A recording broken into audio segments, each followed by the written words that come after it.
बढ़िया, सभी को नमस्कार। अच्छी बारिश हो रही है, एकदम शानदार। तो पेज नंबर 39 है ना?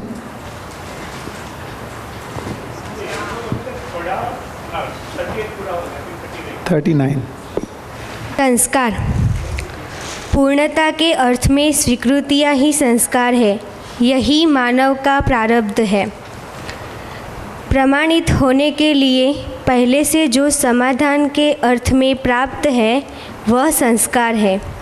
समाधान के अर्थ में ज्ञान, विज्ञान, विवेक ही प्राप्त रहता है। पूर्णता के अर्थ में कृतियों को साकार करने में क्रियाकलाप सहित प्रवृत्तियाँ और समझदारी ही संस्कार है। पूर्णता के अर्थ में कायिक, वाचिक, मानसिक, वकृत, कारित, अनुमोदित विधि से की गई कृतियाँ संस्कार है। प्रारब्ध। जो जितना जान पाता है उतना चाह नहीं पाता, जितना चाह पाता है उतना कर नहीं पाता, जितना कर पाता है उतना भोग नहीं पाता, जितना भोगा नहीं जाता वह प्रारब्ध है। गठनशील परमाणु अणुबंधन, भारबंधन सहित होता है।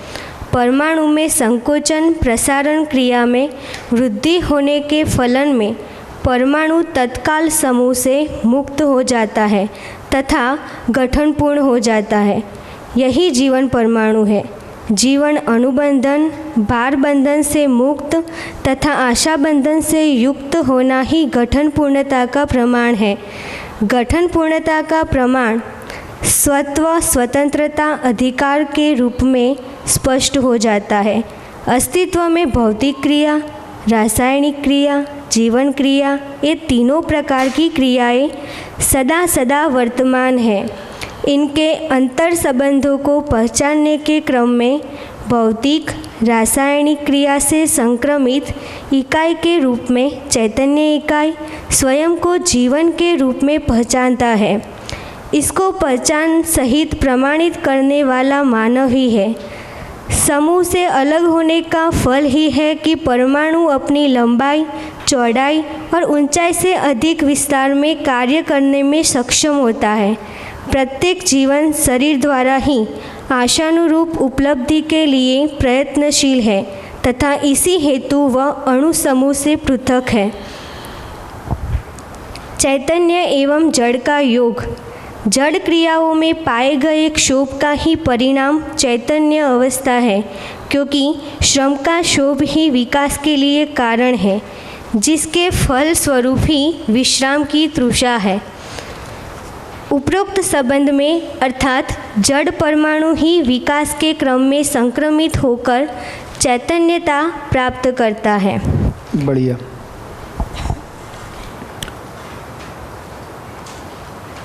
कि चैतन्य पक्ष के जागृति का जो कारण है उसे संस्कार कह रहे हैं ना, जस्ट जो 38 के लास्ट लाइन थी। तो चैतन्य पक्ष की जागृति का कारण संस्कार है और जड़ पक्ष के परिणाम का जो कारण है उसे अध्यास या वंशानुक्रम संज्ञा है, जो गठन पूर्णता तक है। संस्कार किसको कह रहे हैं? पूर्णता के अर्थ में जो स्वीकृतियां हैं वही संस्कार हैं। यही मानव का प्रारब्ध है। प्रारब्ध माने यही उसके साथ चलता है। संस्कार ही है जो शरीर छोड़ने के बाद भी साथ जाता है, इसको प्रारब्ध कह रहे हैं। तो फाइनली हमारे साथ क्या जाएगा? जो सही के अर्थ में, पूर्णता के अर्थ में स्वीकृतियाँ हो गई हैं, जो भी मेरे को सच्चाइयाँ का ज्ञान हो गया वो मेरा स्वत्व हो गया। दूसरी परिभाषा, प्रमाणित होने के लिए पहले से जो समाधान के अर्थ में प्राप्त है वह संस्कार है। तो बुद्धि में संस्कार हो गया, अब इसको क्या होना है? प्रमाणित, आत्मा में अनुभव होके प्रमाणित भर होना है। समाधान के अर्थ में ज्ञान, विज्ञान, विवेक ही प्राप्त रहता है। पूर्णता के अर्थ में कृतियों को साकार करने में क्रियाकलाप सहित प्रवृत्तियां और समझदारी ही संस्कार है। अब इसको जो प्रमाणित करने के अर्थ में कर रहे हैं वो भी संस्कार है। पूर्णता के अर्थ में जो कुछ भी कायिक, वाचिक, मानसिक और कृतकारित, अनुमोदित, ये 9 प्रकार से हम काम करते हैं वो सब संस्कार है ना।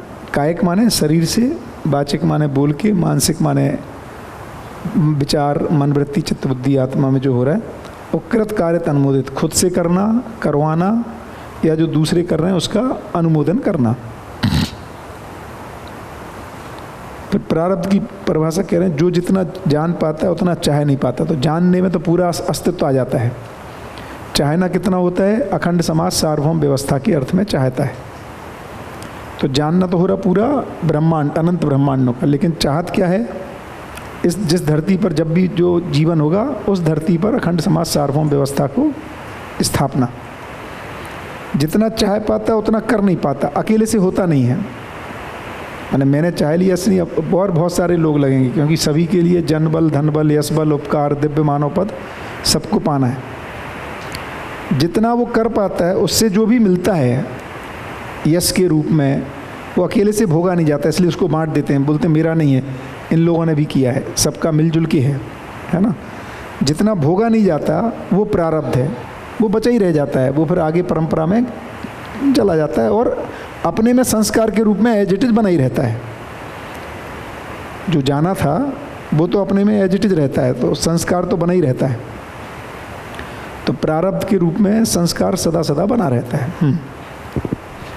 हम ये कह सकते हैं कि मतलब इस जन्म में जो हमें संस्कार मिले मतलब अभी हमारे अंदर जो संस्कार बन जाएगा वो, हाँ संस्कार तो बन जाएगा, पर मैं ये कह सकती हूँ कि बहुत सारी चीज़ें ऐसी भी होगी जो मतलब पीछे जो हमारा आगे का जीवन होगा उसमें से भी बहुत सारी चीज़ें अभी हो सकती है संस्कार में। हाँ, और क्या। माने अब दो चीज़ें हो गई। आप ये कह रहे हो कि जो पिछली हमने शरीर यात्राएं की उसके भी संस्कार रहते हैं हमें, ऐसा उसमें जो सही की स्वीकृतियां हैं वो संस्कार हैं, वो अपने साथ रहते हैं। जो सही है वही रहेगा, सही वाला साथ में जाता है, है ना। बाकी का अपेक्षा के रूप में बना रहता है। इसीलिए हर बच्चा जन्म से न्याय का याचक, सही कार्य व्यवहार का इच्छुक और सत्य वक्ता है। वो तो क्योंकि वो तो एक तो है फैक्ट्री सेटिंग मोबाइल में, वो मिनिमम आता है। उसके बाद जो अर्न किया हमने संस्कार, वो फिर हमारा उपलब्धि के रूप में साथ रहता है। फैक्ट्री सेटिंग तो इतनी है ही, सही न्याय का याचक, सही कार्य व्यवहार करने का इच्छुक और सत्य वक्ता।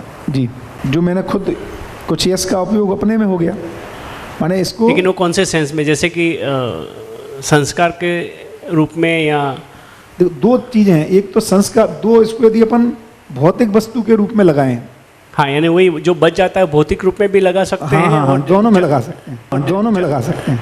भौतिक वस्तु के रूप में मान लो कोई एक बहुत अच्छा मैकेनिक है, जितना उसको मैकेनिक का ज्ञान है, मैकेनिकल इंजीनियरिंग का, या एक अच्छा कारीगर का, है ना, उतना चाह नहीं पाता कि मैं सभी बिल्डिंगें मैं ही बनाऊंगा, ऐसा तो होगा नहीं, बिल्डर है तो नहीं, है ना।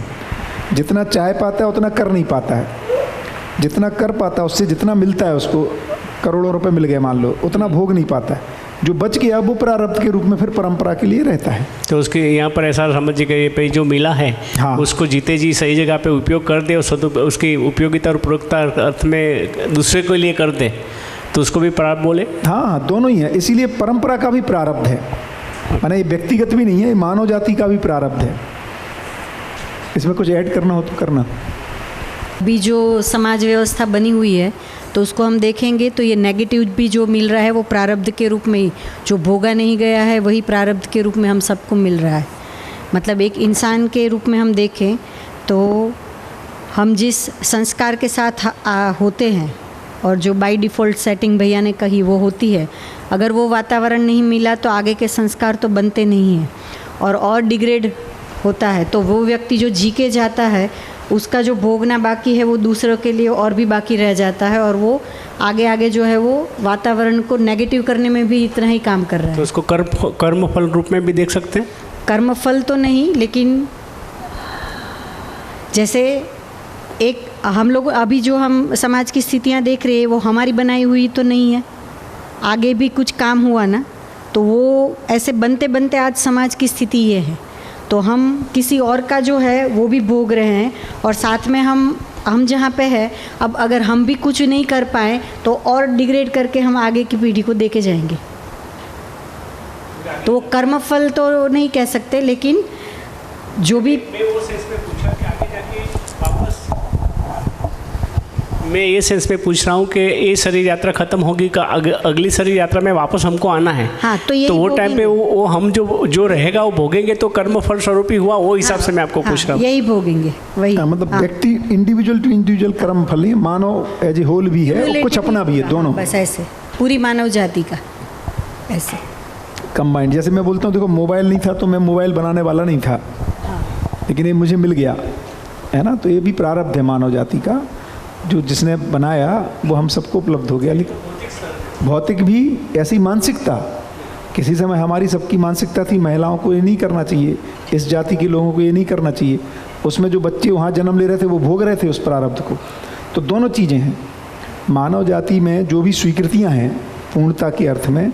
तो इसको हम व्यक्तिगत के रूप में देखें तो संस्कार, हमारी जो समझ बनेगी वो मेरे साथ है, बट समाज में देखेंगे मानव जाति के रूप में तो संस्कार में सही और गलत की जो भी प्रचलित मान्यताएं हैं उस सबको परंपरा भोग रही है, उस अर्थ में देखने की बात है। जी नहीं, मेरा वही जो राजू भाई ने बात किया था उसमें कि ये जो है एक्चुअली अभी क्लियर कर दिया, भौतिक भी है, मैं अभौतिक ही समझता था। ये दोनों ही हैं।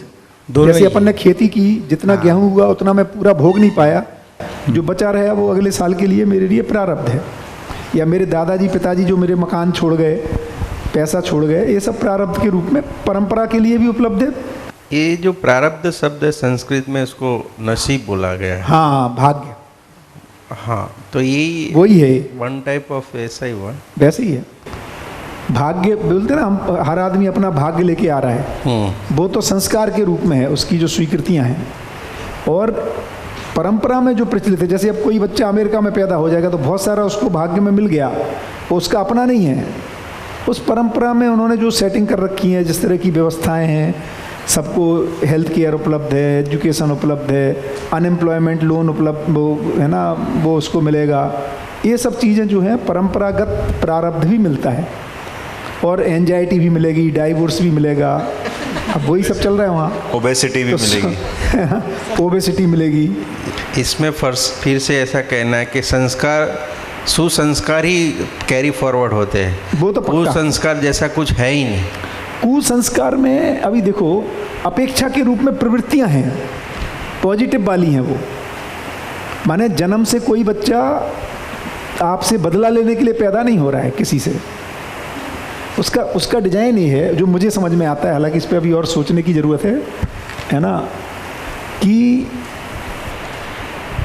हो ये रहा है कि जैसे मन वृत्ति चित्त में, यदि मेरे में शरीर छोड़ते समय बहुत निगेटिविटी है ना, तो मेरे में अधिकतर जो बहुत निगेटिविटी के साथ है उनको नींद नहीं आती है ठीक से। उसका कारण क्या है? विचार इतना चलता रहता है कि ब्रेन को थकाता रहता है वो, तो दवाई देनी पड़ती है, जिससे कि जो विचार की जो गति है, दवाई जीवन पे नहीं काम कर रही लेकिन जो ब्रेन को शिथिल कर देती है।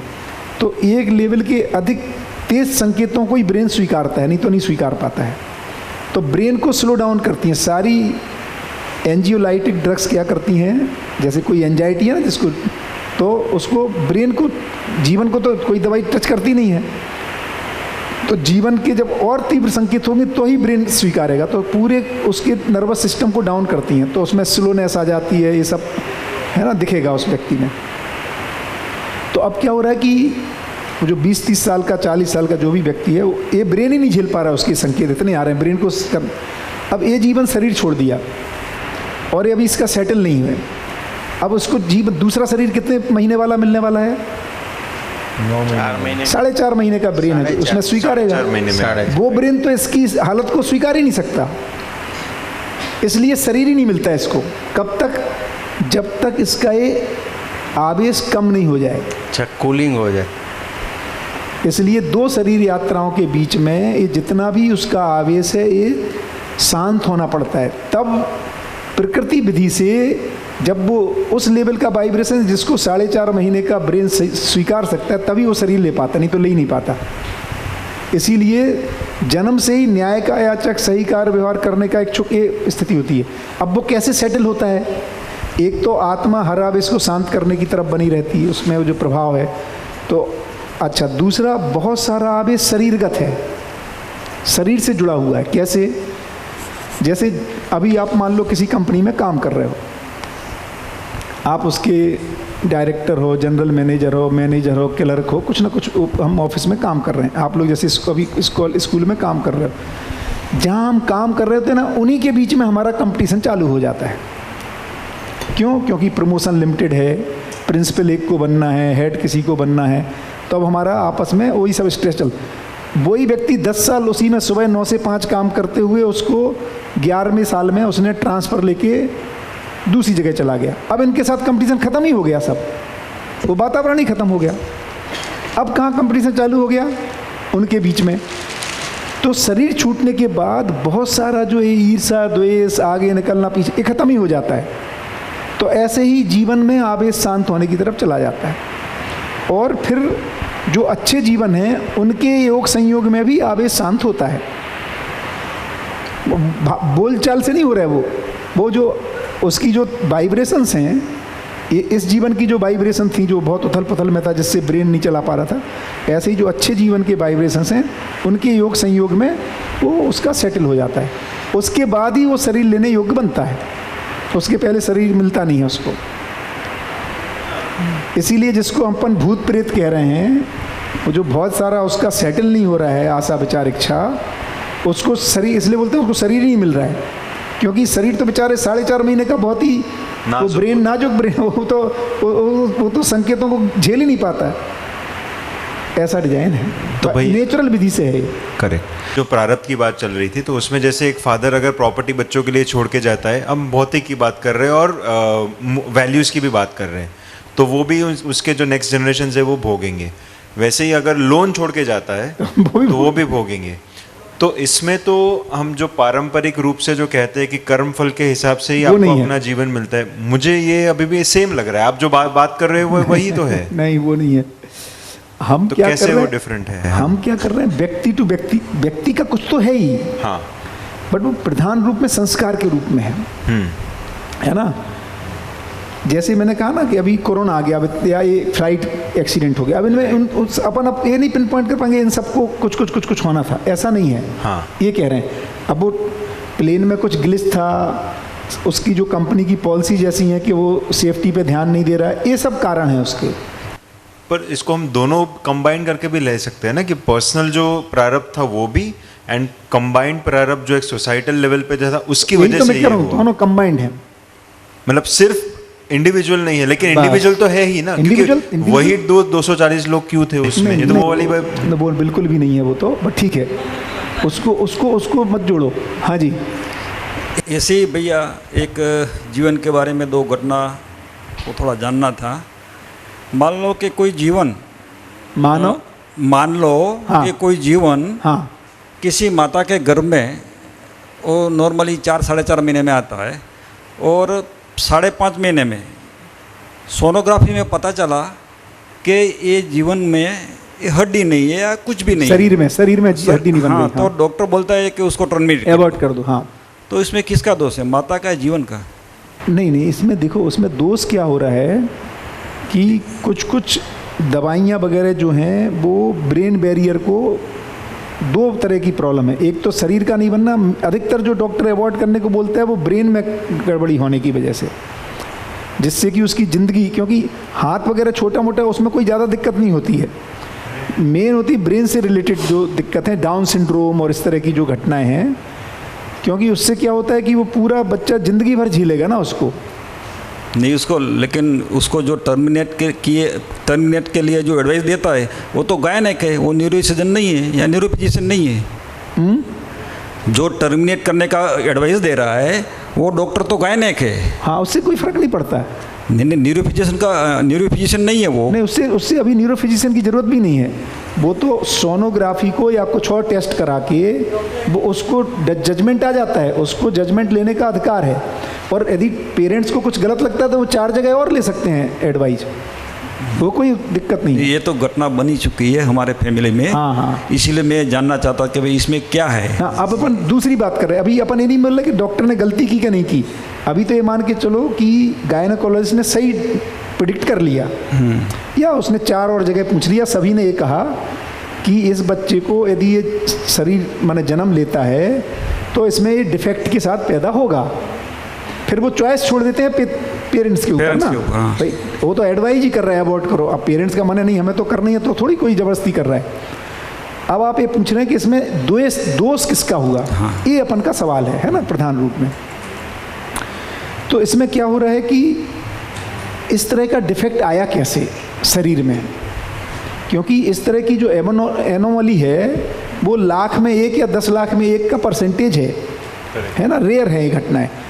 उनके भी कारणों को यदि देखने जाएंगे तो या तो कोई मेडिकेशन हुआ है जिसकी वजह से प्रॉब्लम, अधिकांशतः ऐसा पाया गया कि कुछ मेडिकेशंस हैं जो नहीं लेनी चाहिए और वो दे दी गई या किसी वजह से ले ली गई, नंबर 1। या फिर कोई मानसिक माने वो कोई स्ट्रेस में था, परिवार में ठीक नहीं है, वातावरण बिला बिला। तीसरा जेनेटिकली हो ही सकता है, मतलब वो भी एक संभावना है कि किसी का कोई दोष नहीं है फिर भी कुछ म्यूटेशन कुछ हुआ एरर। अब इन 3 एरर की वजह से कुछ हो गया, तो अब क्या करें, ये सवाल बनता है। तो देखिए वो शरीर यदि जीवन की जागृति में सहायक नहीं है तो झेलना झिलाना ही है सबके लिए। तो इस तरह से उनकी एडवाइस जो लगती है मुझे ठीक दिखती है, वो नहीं वो तो टर्मिनेट ही, हाँ वो ठीक ही लगता है। नहीं तो क्या सब पूरा परिवार परेशान होगा कम से कम, और नहीं तो 30-40 साल, या जब तक वो बच्चा, अच्छा उसका भी जागृति तो होनी नहीं है, क्योंकि जीवन की जागृति के लिए स्वस्थ ब्रेन तो चाहिए ही चाहिए मिनिमम।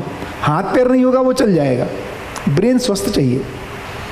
दूसरा, मान लो कि इस जीवन में किसी के साथ हमने अन्याय किया, हाँ, या तो मान लो निपटा दिया, हाँ निपटा दिया, तो बाद में नेक्स्ट बर्थ में हाँ जिसको निपटा दिया उसको या जिसने निपटाया उसको, वो नेक्स्ट बर्थ में किसी को कुछ फर्क पड़ता है? वो निपट चुके जो निपट, कुछ नहीं हो रहा है।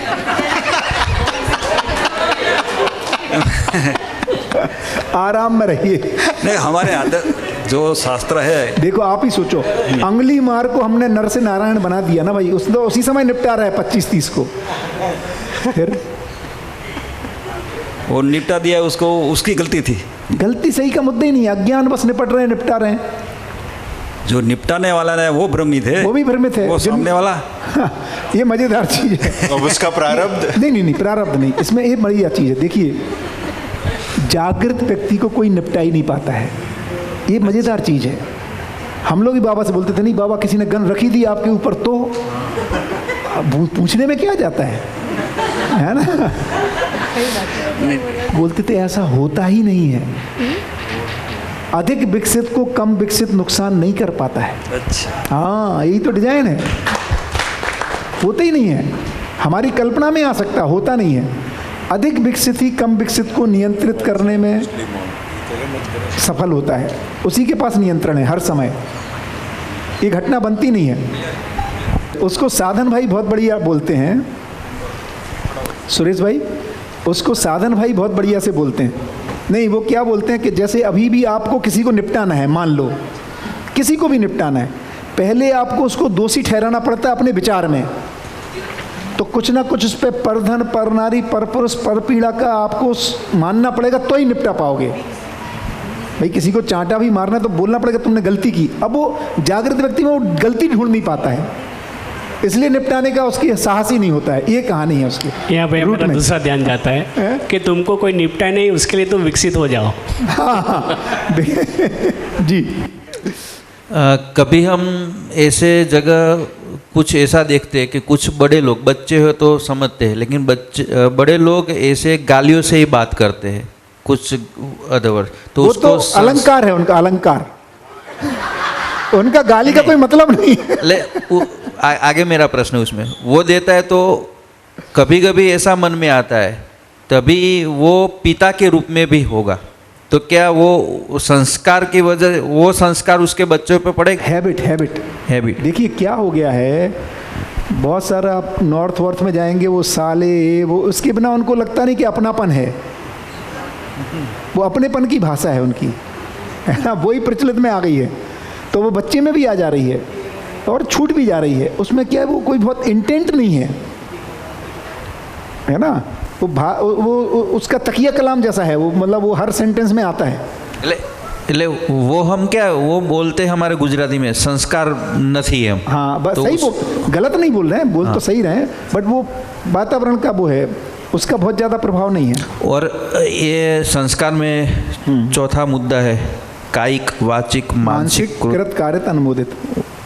वो डिटेल में जानना था। बेसिकली हम 9 तरह से काम करते हैं, ऐसे तो 27 तरह से है, यदि कर्म दर्शन पढ़ेंगे तो और स्पष्ट होगा।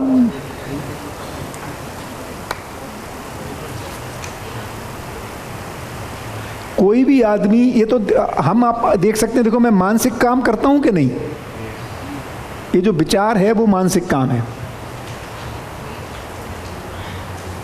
और वाचिक तो करते ही हूं, बोलता हूं। अच्छा, हर वाचिक में मानसिक होना जरूरी है, बिना मानसिक के कोई काम नहीं होता है। और कायिक शरीर के साथ भी कुछ करेंगे तो मानसिक तो उसमें मिनिमम रहेगा ही रहेगा। और अब कृत मैं मानसिक कर सकता हूं, कारित मैं मानसिक दूसरे से करवा सकता हूं, दूसरे को फोर्स करता हूं सोचने के लिए, जो नहीं उकसाते हैं दूसरों को, सुसाइड करने के लिए उकसा दिया, उसकी पिटाई करने के लिए उकसा दिया, खुद नहीं कर रहा है भाई, है ना। और अनुमोदित, उसने किया, बढ़िया किया, ठीक ऐसे ही करना चाहिए था इसके साथ। ये 3 प्रकार से, इस तरह से 9 तरह से हम लोग काम करते हैं। एक और 3 मैट्रिक्स हैं इसमें, जिसको बोलते हैं जागृत, स्वप्न और सुषुप्ति। ये भी जीवन ही कर रहा है, क्योंकि जागते हुए 9 तरह से कर रहा है, स्वप्न में भी ये 9 काम करता रहता है, दूसरों को निपटाता रहता है। सपने में भी, सपना तो मैं ही देख रहा हूँ ना, उसका भी दोष है एक्चुअली जागृति में। इसलिए जागृत व्यक्ति को सपना देख, सोता ही नहीं है जागृत व्यक्ति, माने सोता नहीं, माने बेहोशी नहीं होती उसको कभी, वो हमेशा जागता ही रहता है। हाँ, शरीर सोता है उसका। हम चूंकि शरीर है अपने आप में, तो हम भी उसके साथ सो जाते हैं हमारा शरीर सोना, मेरा सोना एक ही है।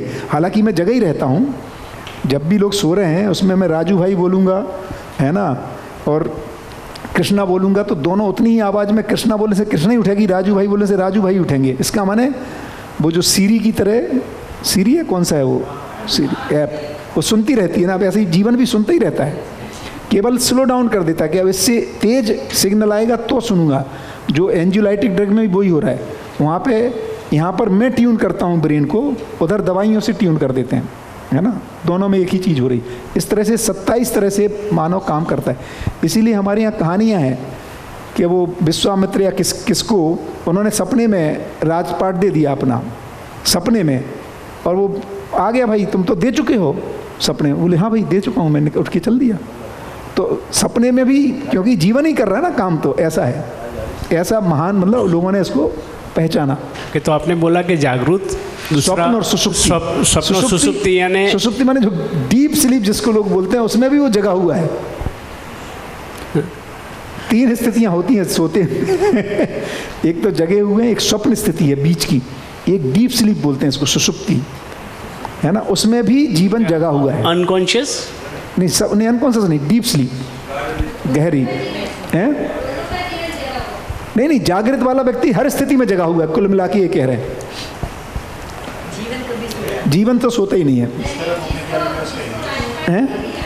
कृत माने खुद करना, कारित माने करवाना, सेल्फ बाय फ्रॉम अदर्स, और अनुमोदित माने अप्रूविंग ऑफ। तो यहाँ पर मेरा ध्यान जा रहा है कि जैन धर्म में जो बोला है वो एकदम मैच होता है यहाँ। ऐसे जैन धर्म तो इसमें तो कई लोग इसको तो बोल ही रहे हैं, मतलब ये सब भैया इधर। इसीलिए परंपरा में भाव हिंसा की बहुत चर्चा है। मानसिक हिंसा जो तुम कह रहे थे ना, ये भौतिक को ज़्यादा वैल्यू नहीं है। यदि थोड़ा सा भी गहरे में देखोगे, सारे धर्मों में, वेद में, शास्त्रों में, ये जो मानसिक हिंसा है ये बड़ी हिंसा है, क्योंकि यही व्यक्त हो रही है भौतिक हिंसा, शारीरिक हिंसा में। तो काम मानसिक पे करना है सारा। तो जो दिखता नहीं है उसमें प्रॉब्लम नहीं, लेकिन जो नहीं दिखता है उसको अच्छी तरह समझना है, उसको ही जांचना है, क्योंकि सूक्ष्म ही स्थूल को नियंत्रित करता है। जैसे इलेक्ट्रिसिटी फैन वगैरह को नियंत्रित कर रही, इलेक्ट्रिसिटी नहीं दिख रही, ऐसे ही जीवन दिख नहीं रहा, नियंत्रण शरीर का उसी के पास है पूरा। इसका मतलब कि जितना भी फिजिकल वायलेंस वर्ल्ड सारा मानसिक है पहले, सारा मेंटल वायलेंस बहुत ज्यादा है, तब वो मैनिफेस्ट होता है एज अ फिजिकल वायलेंस। अभी भी आप देखो, आप कई लोगों को निपटा चुके होते हो। करेक्ट। वो तो कुछ लोगों को आप निपटा पाते हो फाइनली, माने विचार में तो कितनों को निपटा देते हैं मौका मिले तो। सही बात। तो हम तो अधिक हिंसक तो अंदर हैं, वो हिंसा खत्म होनी है तभी बाहर की हिंसा खत्म होगी। वाह, मेंटल वायलेंस। हाँ, हमने हर चीज़ को बहुत सटीकता से जानने का कोशिश कर रहे हैं कि जैसे चित्रण जो है वो चित्त में स्टोर होता है। तो शरीर यात्रा खत्म जब समाप्त होने जाती है तो हम बोलते हैं कि उसके कुछ निष्कर्ष जो है बुद्धि में स्टोर होते हैं, बुद्धि में मनवृत्ति चित्त बाइंड अप हो जाता है। अच्छा, नॉर्मल स्थितियों में वही जहाँ पे भूत प्रेत वाला जो मैंने कहा, जहाँ पे नहीं बाइंड अप हो पा रहा है तो वो धीरे धीरे बाइंड अप होगा। अदरवाइज मन वृत्ति चित्त बाइंड अप ये शरीर के साथ ही इंटरेक्ट करता है मेनली। हाँ, उसके बाद उसका जो निष्कर्ष है वो बुद्धि में चले जाते हैं। अच्छा, और वो फिर से बीज रूप में चले जाते हैं, वो फिर से वातावरण पाके संस्कार जो है वो फिर से व्यक्त होते हैं। अच्छा, ऐसा। और दूसरा क्वेश्चन ऐसे है भैया कि जैसे ये सब सूचना है, मेरे को हुआ नहीं है मतलब। अच्छा, ठीक नहीं, मतलब उतना बाबा जी ने तो ऐसे ही बोला, मतलब सुन के मैं बता रहा हूँ। दूसरा क्वेश्चन ये है कि जैसे आपने बोला कि जो निगेटिव कुछ आवेश वगैरह होते हैं तो शरीर यात्रा खत्म होने के बाद वो कम ऐसा होते हैं। संवाद में आया है, जो शरीर के साथ नहीं भोग पाता है उसको शरीर यात्रा के बाद भोगता है, अच्छा भी पॉजिटिव भी नेगेटिव भी। बट बिना शरीर के भोगना या भोगना फिर ये अरे अभी भी मैं पॉसिबल है क्या? अरे अभी भी कौन भोग रहा है? शरीर थोड़ी कुछ भोग रहा है भाई। नहीं, बट शरीर के माध्यम से हो रहा है ना। शरीर के माध्यम से कहाँ? किसी ने एक बार आपका अपमान कर दिया, अब उसको कौन भोग रहा है? शरीर। अब कौन आवाज आ रही कि तुमने गलत किया? अंदर ही भोग रहा है खुद। अच्छा अच्छा, सारा कुछ जीवन भोग रहा है भाई। शरीर अभी भी कुछ नहीं कर रहा है, शरीर एकदम बिल्कुल ड्राइवर की तरह कार जैसा है। चलो बोले तो चलेगा। सारा अभी मैं ही भोग रहा हूँ, अच्छा भी बुरा भी। शरीर कुछ नहीं भोग रहा है। एग्जाम्पल उंगली मार का, अभी वो उंगली मार, हाँ उसने तो उंगलियां काटी, वो तो नरसिंह बन गया। बाकी पहले निपटाता था फिर उंगली काटता था। नहीं, और जिनकी उंगलियां, अच्छा पहले मारता था फिर उंगली काटता था। और नहीं तो वो तो प्रूफ है ना, मेडल। अच्छा, कितने करे। अच्छा अच्छा, ठीक। केवल उंगली काटने का थोड़ी काम है। सर आप बोल रहे हैं कि कोई आदमी को आप निपटा नहीं सकते हैं, उसमें दिखना पड़ता है, उसको प्रूव करना। किसी आदमी को निपटा नहीं सकते। लेकिन अभी अमरेली के अंदर एक बच्चा, एक आदमी दुकान पर गया, बच्चा वहाँ पर बैठा है छोटे दुकान पर, तो वो बच्चा कुछ ले रहा था तो उनसे लिया नहीं जाता था। तो एक अनजान आदमी बाजू में खड़ा था, तो उसने बोला बेटा क्या चाहिए, मैं तेरे को दे देता हूँ। इतनी बात पर बेटा कहने पर झगड़ा हो गया और वो आदमी को मार दिया गया। तो ऐसा तो होता है, आप कैसे कह सकते हो? अब अपना एग्जाम्पल लाएंगे तो ज़्यादा अच्छा रहेगा। तुमने मुझे बेटा कैसे कहा, इस पे उसको पहले अपराधी उसको गलत मानता है, उसको फिर निपटाता है। लेकिन इसमें तो कोई बात ही नहीं है ना। अगर किसी और का बताए तो मैं बेटा कह सकता हूँ। ऐसे देखोगे तो कोई भी बात ही कहीं होती नहीं है। तो प्रारब्ध में भी आप बोल रहे हैं कि बार प्रारब्ध बनता नहीं है, तो ये प्रारब्ध है, प्रारब्ध भी नहीं मानते हैं और ये भी बोलते हैं कि अल्प विकसित को नुकसान करता है। ये कैसे हो सकता है? मैं क्या कह रहा हूँ, जैसे किसी ने किसी को निपटाया, उसको पहले दोषी मानता है, तो पहले आपको ये दोषी मानना पड़ेगा कि तुमने मुझे बेटा कैसे बोला। अभी तो घर में ही आप उसमें लिफ्ट में जा रहे, कोई मिल जाता है, आंटी कैसी, तुम्हारी हिम्मत कैसी हुई आंटी बोलने की? अरे भाई अब आंटी जैसी लग रही है वो, लेकिन मानती नहीं है, दीदी बोलना था तुमको। अब इस पर कोई निपटा सकता है, तुमने आंटी कैसे बोला। तो इसमें वो आदमी का तो कोई कसूर ही नहीं, फिर ही मार दिया गया ना। ये आपको कसूर नहीं लग रहा ना, जो निपटा रहा उसको कसूर लग रहा। आंटी 35 साल को 20 साल की लड़की ने आंटी बोला कैसे? मैं आंटी हूँ नरेश भाई, ऐसा है। मतलब कहने का मतलब ये नहीं कि वो सही किया, ये नहीं कह रहा हूँ कि सही किया, वो गलत ही किया, लेकिन वो ऐसा मान करके करता है, ये कह रहा हूँ। जैसे कल मैं एसी चालू करने आया तब आप गुस्सा हो गए क्योंकि आपके हिसाब से वो गलत है, मेरे लिए तो बहुत नेचुरल है। यदि नेचुरली होता तो अपराधी बन गया ना। तो आप निपटा ही सकते थे इनको, आप बच गए हो। हाँ वो निपटा सकते थे। मन ही मन तो निपटा ही चुके होते हैं, वो तो बस चलता नहीं है। इसको कह रहे हैं निपटाना। ये गलती किया कि नहीं? अच्छा, इनने कितनी बड़ी गलती थी, ऐसे देखोगे तो निपटाने लायक ही थी, वो तो सभ्य समाज में ऐसा प्रक्रिया नहीं है अभी। ऐसा फंसा हुआ है हम लोग। कब कौन सी, क्योंकि अंदर से आवेशित रहते हैं, छोटी छोटी बात पर हम उसका दोष नहीं रहता। एक्चुअली देखिए बड़ी मज़ेदार बात है, एक्चुअली दोष दूसरे का कभी होता ही नहीं है, अधिकतर ये हमारे अंदर ही चलता रहता है कुछ कुछ। हाँ, और हम दूसरों को निपटा रहे हैं एक्चुअली अंदर। उसके भी और गहरे जाओगे तो हम निपटे हुए हैं पहले से, फिर निपटा रहे हैं। मतलब हम जब भी कोई दूसरे पर गुस्सा, देखो एक सिंपल उदाहरण लो, जब आप किसी पर गुस्सा करते हो, उसके पहले जो गुस्सा कर रहा है उसकी स्थिति कैसी है? खराब है। तो जैसे यदि आपको ये दिखने लगेगा तो आपको दया आने लगेगी। आप पहले ही निपटे हुए हो दूसरों को निपटाने से पहले, क्योंकि जो जिसके पास है वही बांटता है। तो हम पहले ही बहुत खराब स्थिति में होते हैं, तब हम दूसरों का कुछ खराब कर पाते हैं। ऐसा प्रक्रिया है। फिर इसका मतलब तो ये हुआ ना कि हम गुनहगारों को बढ़ावा दे रहे हैं। फिर हम ऐसे ही चला तो गुनहगार तो बढ़ावा मिल जाएगा उनको। तो फिर भैया इसी कोई गलती नहीं है तो फिर इस गलती थी कि नहीं इनकी? नहीं, जिस केस में जो लड़के मार दिया, वो आदमी को जो दुकान पे बेटा बोला मार दिया, तो उसको फिर सजा नहीं मिलेगी फिर। अरे अभी वो उदाहरण में अपने को बहुत कुछ पता नहीं होता। ये तो बताओ, इन्होंने जो एसी चलाया वो गलती थी कि नहीं, ये बताओ। नहीं, एसी की बात तो छोटी है, वहाँ तो मार दिया गया है ना। कई गाँव में तो क्या होता है, आदमी मूछ रखता है तो मार देता है, चप्पल लेके चलता है तो मार देता है। तो ये तो गलत है ना, संविधान के विरुद्ध है, फिर भी गलत है, और तो भी मार देते लोग। हर तरह की हिंसा गलत है, ये तो मैं सहमत ही हूँ। मैं तो ये बता रहा हूँ उसके पॉइंट ऑफ व्यू से, जैसे वो कर रहा है उसके पीछे का थॉट प्रोसेस बता रहा हूँ। ये नहीं कह रहा हूँ वो सही कर रहा है। हर तरह की हिंसा गलत है।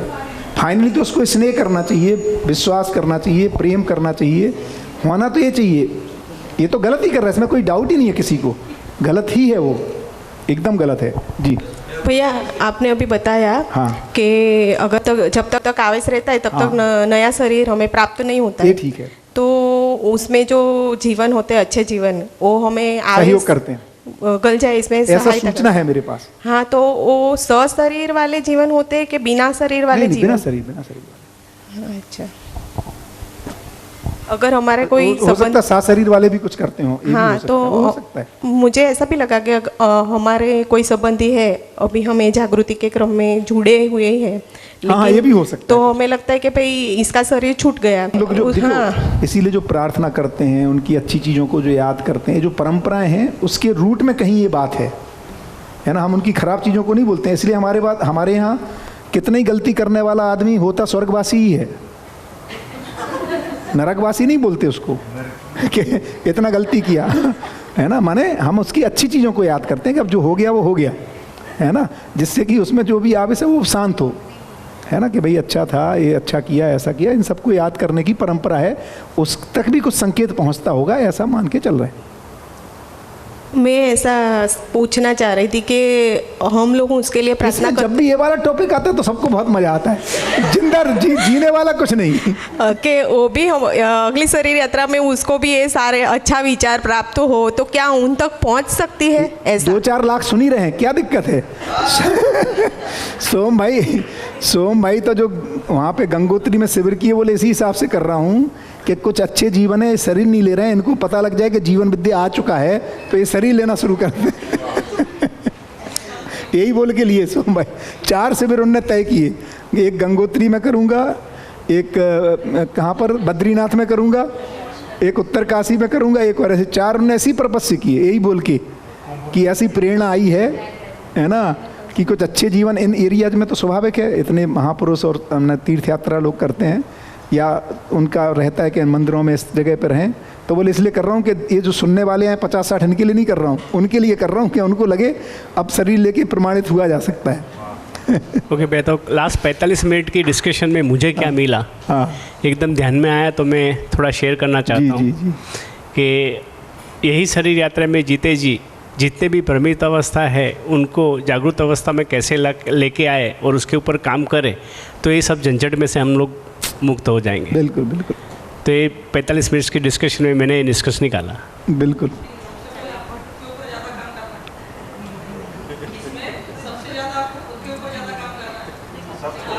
वो तो है, वही तो है। बढ़िया। जीवन परमाणु तो बोल ही रहे हैं कि देखो जो गठनशील परमाणु है वो तो अणुबंधन और बार बंधन में रहते हैं, जीवन परमाणु अणुबंधन और बाहर बंधन से मुक्त है।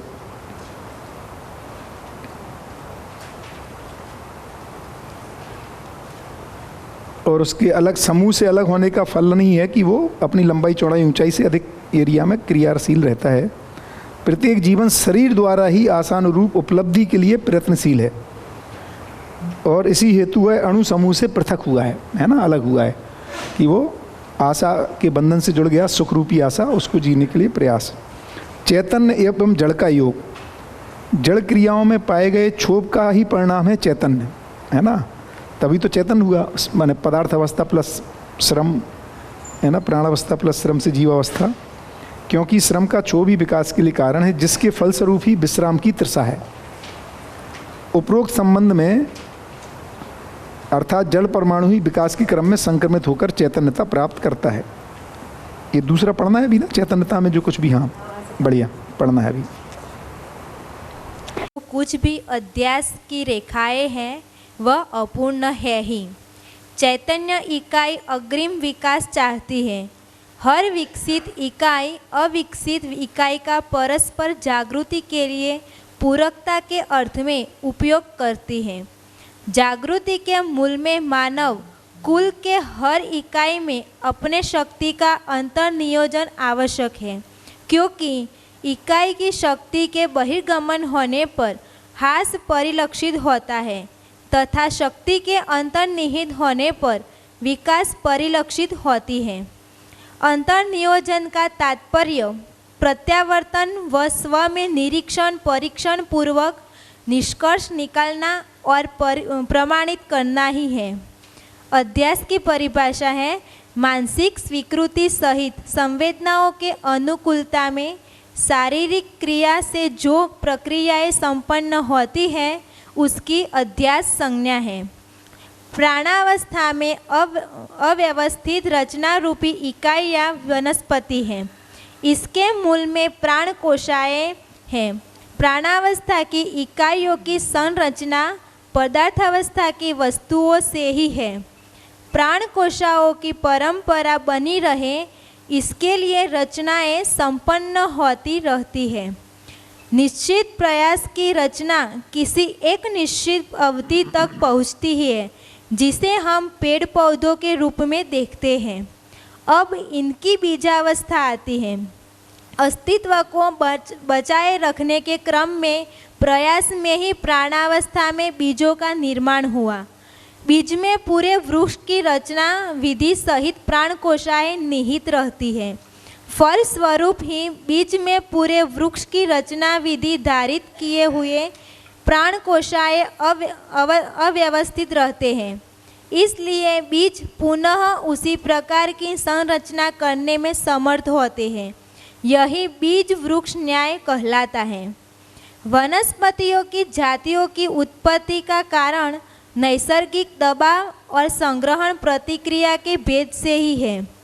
यह मानव शरीर रचना की निपुणता सूक्ष्म प्राणकोशाओं में प्राणावस्था की रचनाओं से लेकर ज्ञानावस्था के शरीर रचना तक संपन्न होती है।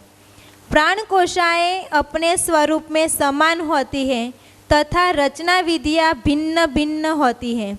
साथ ही प्राणावस्था की रचना में कुशलता के जितने भी वर्ग हैं उससे अधिक जीवावस्था में और इससे अधिक ज्ञानावस्था में है, क्योंकि शरीर रचना में जो मौलिक विकास हुआ है उतने ही पक्ष की स्पष्टता इन रचना विधियों में समाविष्ट हो चुकी है।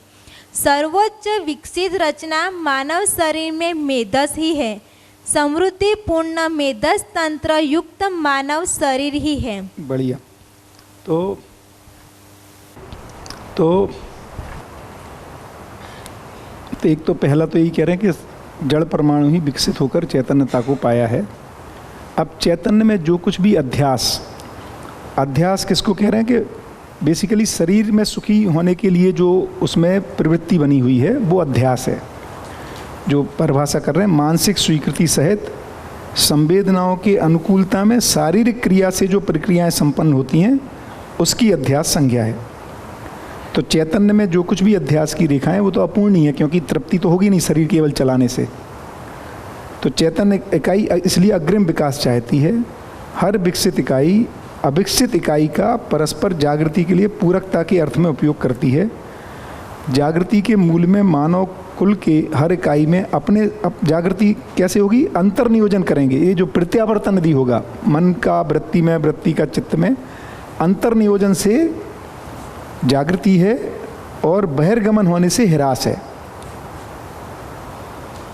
तथा शक्ति के अंतर्निहित होने पर विकास परिलक्षित होता है। अंतर्नियोजन का तात्पर्य प्रत्यावर्तन अर्थात स्वयं निरीक्षण करना, निरीक्षण परीक्षण पूर्वक निष्कर्ष निकालना और प्रमाणित करना ही है। फिर तो ये जो प्राण अवस्था की बता रहे कि देखो प्राण अवस्था में क्या होता है, एक वृक्ष जितना बड़ा होता है लेकिन अब वो रचना को ख़त्म नहीं करना चाहता, लेकिन जितना बड़ा हो पाता है अब उसके बाद तो उसका डाउनफॉल है। तो अपने को बनाए रखने के चक्कर में बीज बना देता है कि भाई मैं तो चला जाऊंगा लेकिन परंपरा बन नहीं रही। ये बता रहे हैं कि कितनी, जैसे पदार्थ में वो बना नहीं रहा पदार्थ हाइड्रोजन, क्योंकि उसको पता है उसका नाश होना नहीं है, अस्तित्व धर्म है। यहाँ पुष्टि धर्म नष्ट होने की तरफ जा रहा है, धर्म है उसका, तो वो हो इसके पहले अनेक बीज बना के फिर नष्ट होता है। तो अपने सारे जो है ना जेनेटिक्स है जो बीज में आ जाता है, इसी को बीज वृक्ष न्याय कह रहे हैं, अपने जैसा तैयार कर देता है। फिर बात आती कि यदि हर बीज वृक्ष वही बन रहा है तो नया कैसे बनेगा? एक उसको कह रहे हैं कि वनस्पतियों की जो जातियों की उत्पत्ति है, जो नई नई प्रजाति बनती हैं, उसका कारण नैसर्गिक दबाव और संग्रहण प्रतिक्रिया, जो वातावरण का दबाव है उसके आधार पर म्यूटेशन होकर के एक नई प्रजाति बनती हैं। उस तरह से बहुत सारी वैरायटी बनी। इसी तरह मानव शरीर में जो सूक्ष्म प्राण कोशाएँ हैं, प्राण अवस्था से लेकर ज्ञान अवस्था के शरीर तक, उनमें भी सबसे फाइन यदि कोई प्राण कोशा रचना है तो वो मेधस की है। जो फाइनेस्ट है वो मेधस, समृद्धिपूर्ण मेधस तंत्र युक्त मानव शरीर में सर्वोच्च विकसित रचना शरीर में मेधस है।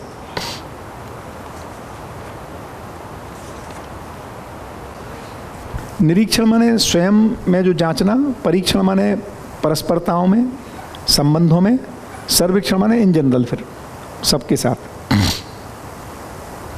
सर्वे करते ना, जैसे आता है बहुत सारा सर्वे, ये पोल था सर्वे है, ये कितने लोग आना चाहते नहीं, ये सर्वे सर्वेक्षण। परीक्षण होता है क्लोज में, अपनी पत्नी से पूछ के देखते हैं, भाई से पूछते हैं, बच्चों से पूछते हैं भाई कैसा लगा, ये ठीक है कि नहीं है, उचित है अनुचित है, ये परीक्षण है।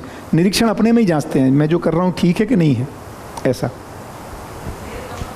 बहिर्गमन माने बाहर की तरफ, जैसे हमने आशा विचार इच्छाओं को यदि हमने केवल भौतिक चीज़ों में लगा दिया शरीर के लिए तो ये बहिर्गमन है, और अंदर के लिए लगा दिया जागृति के लिए, वही अंतर जो अपना निरीक्षण परीक्षण करने में, निष्कर्ष लेने में, वो जागृति के लिए। हाँ यही है। क्वेश्चन ये है कि पदार्थ अवस्था एक बार बन चुकी है जी, तो उसका धर्म है वो बने रहना, बरोबर है। तो पीरियडिक टेबल में जितने भी पदार्थ है वो बने रहते हैं, बने ही रहते हैं, उनमें रूप परिवर्तन होता है केवल।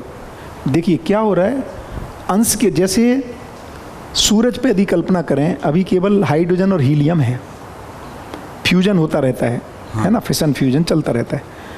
अब जैसे जैसे ठंडा होगा तो यही जो मटेरियल है माने जो अंश हैं जितने, वो 8 के एक साथ हो गए, 25 के एक साथ हो गए, तो उसी में से कुछ आयरन बन जाएगा, कुछ कॉपर बन जाएगा, कुछ ऑक्सीजन बन जाएगा, तो मटेरियल उतने का उतना रहेगा। अच्छा, उसका स्वरूप बदल सकता है। हाँ वही तो हो रहा है, संगठन विघटन। पदार्थ का धर्म है, स्वभाव है संगठन विघटन, धर्म है अस्तित्व।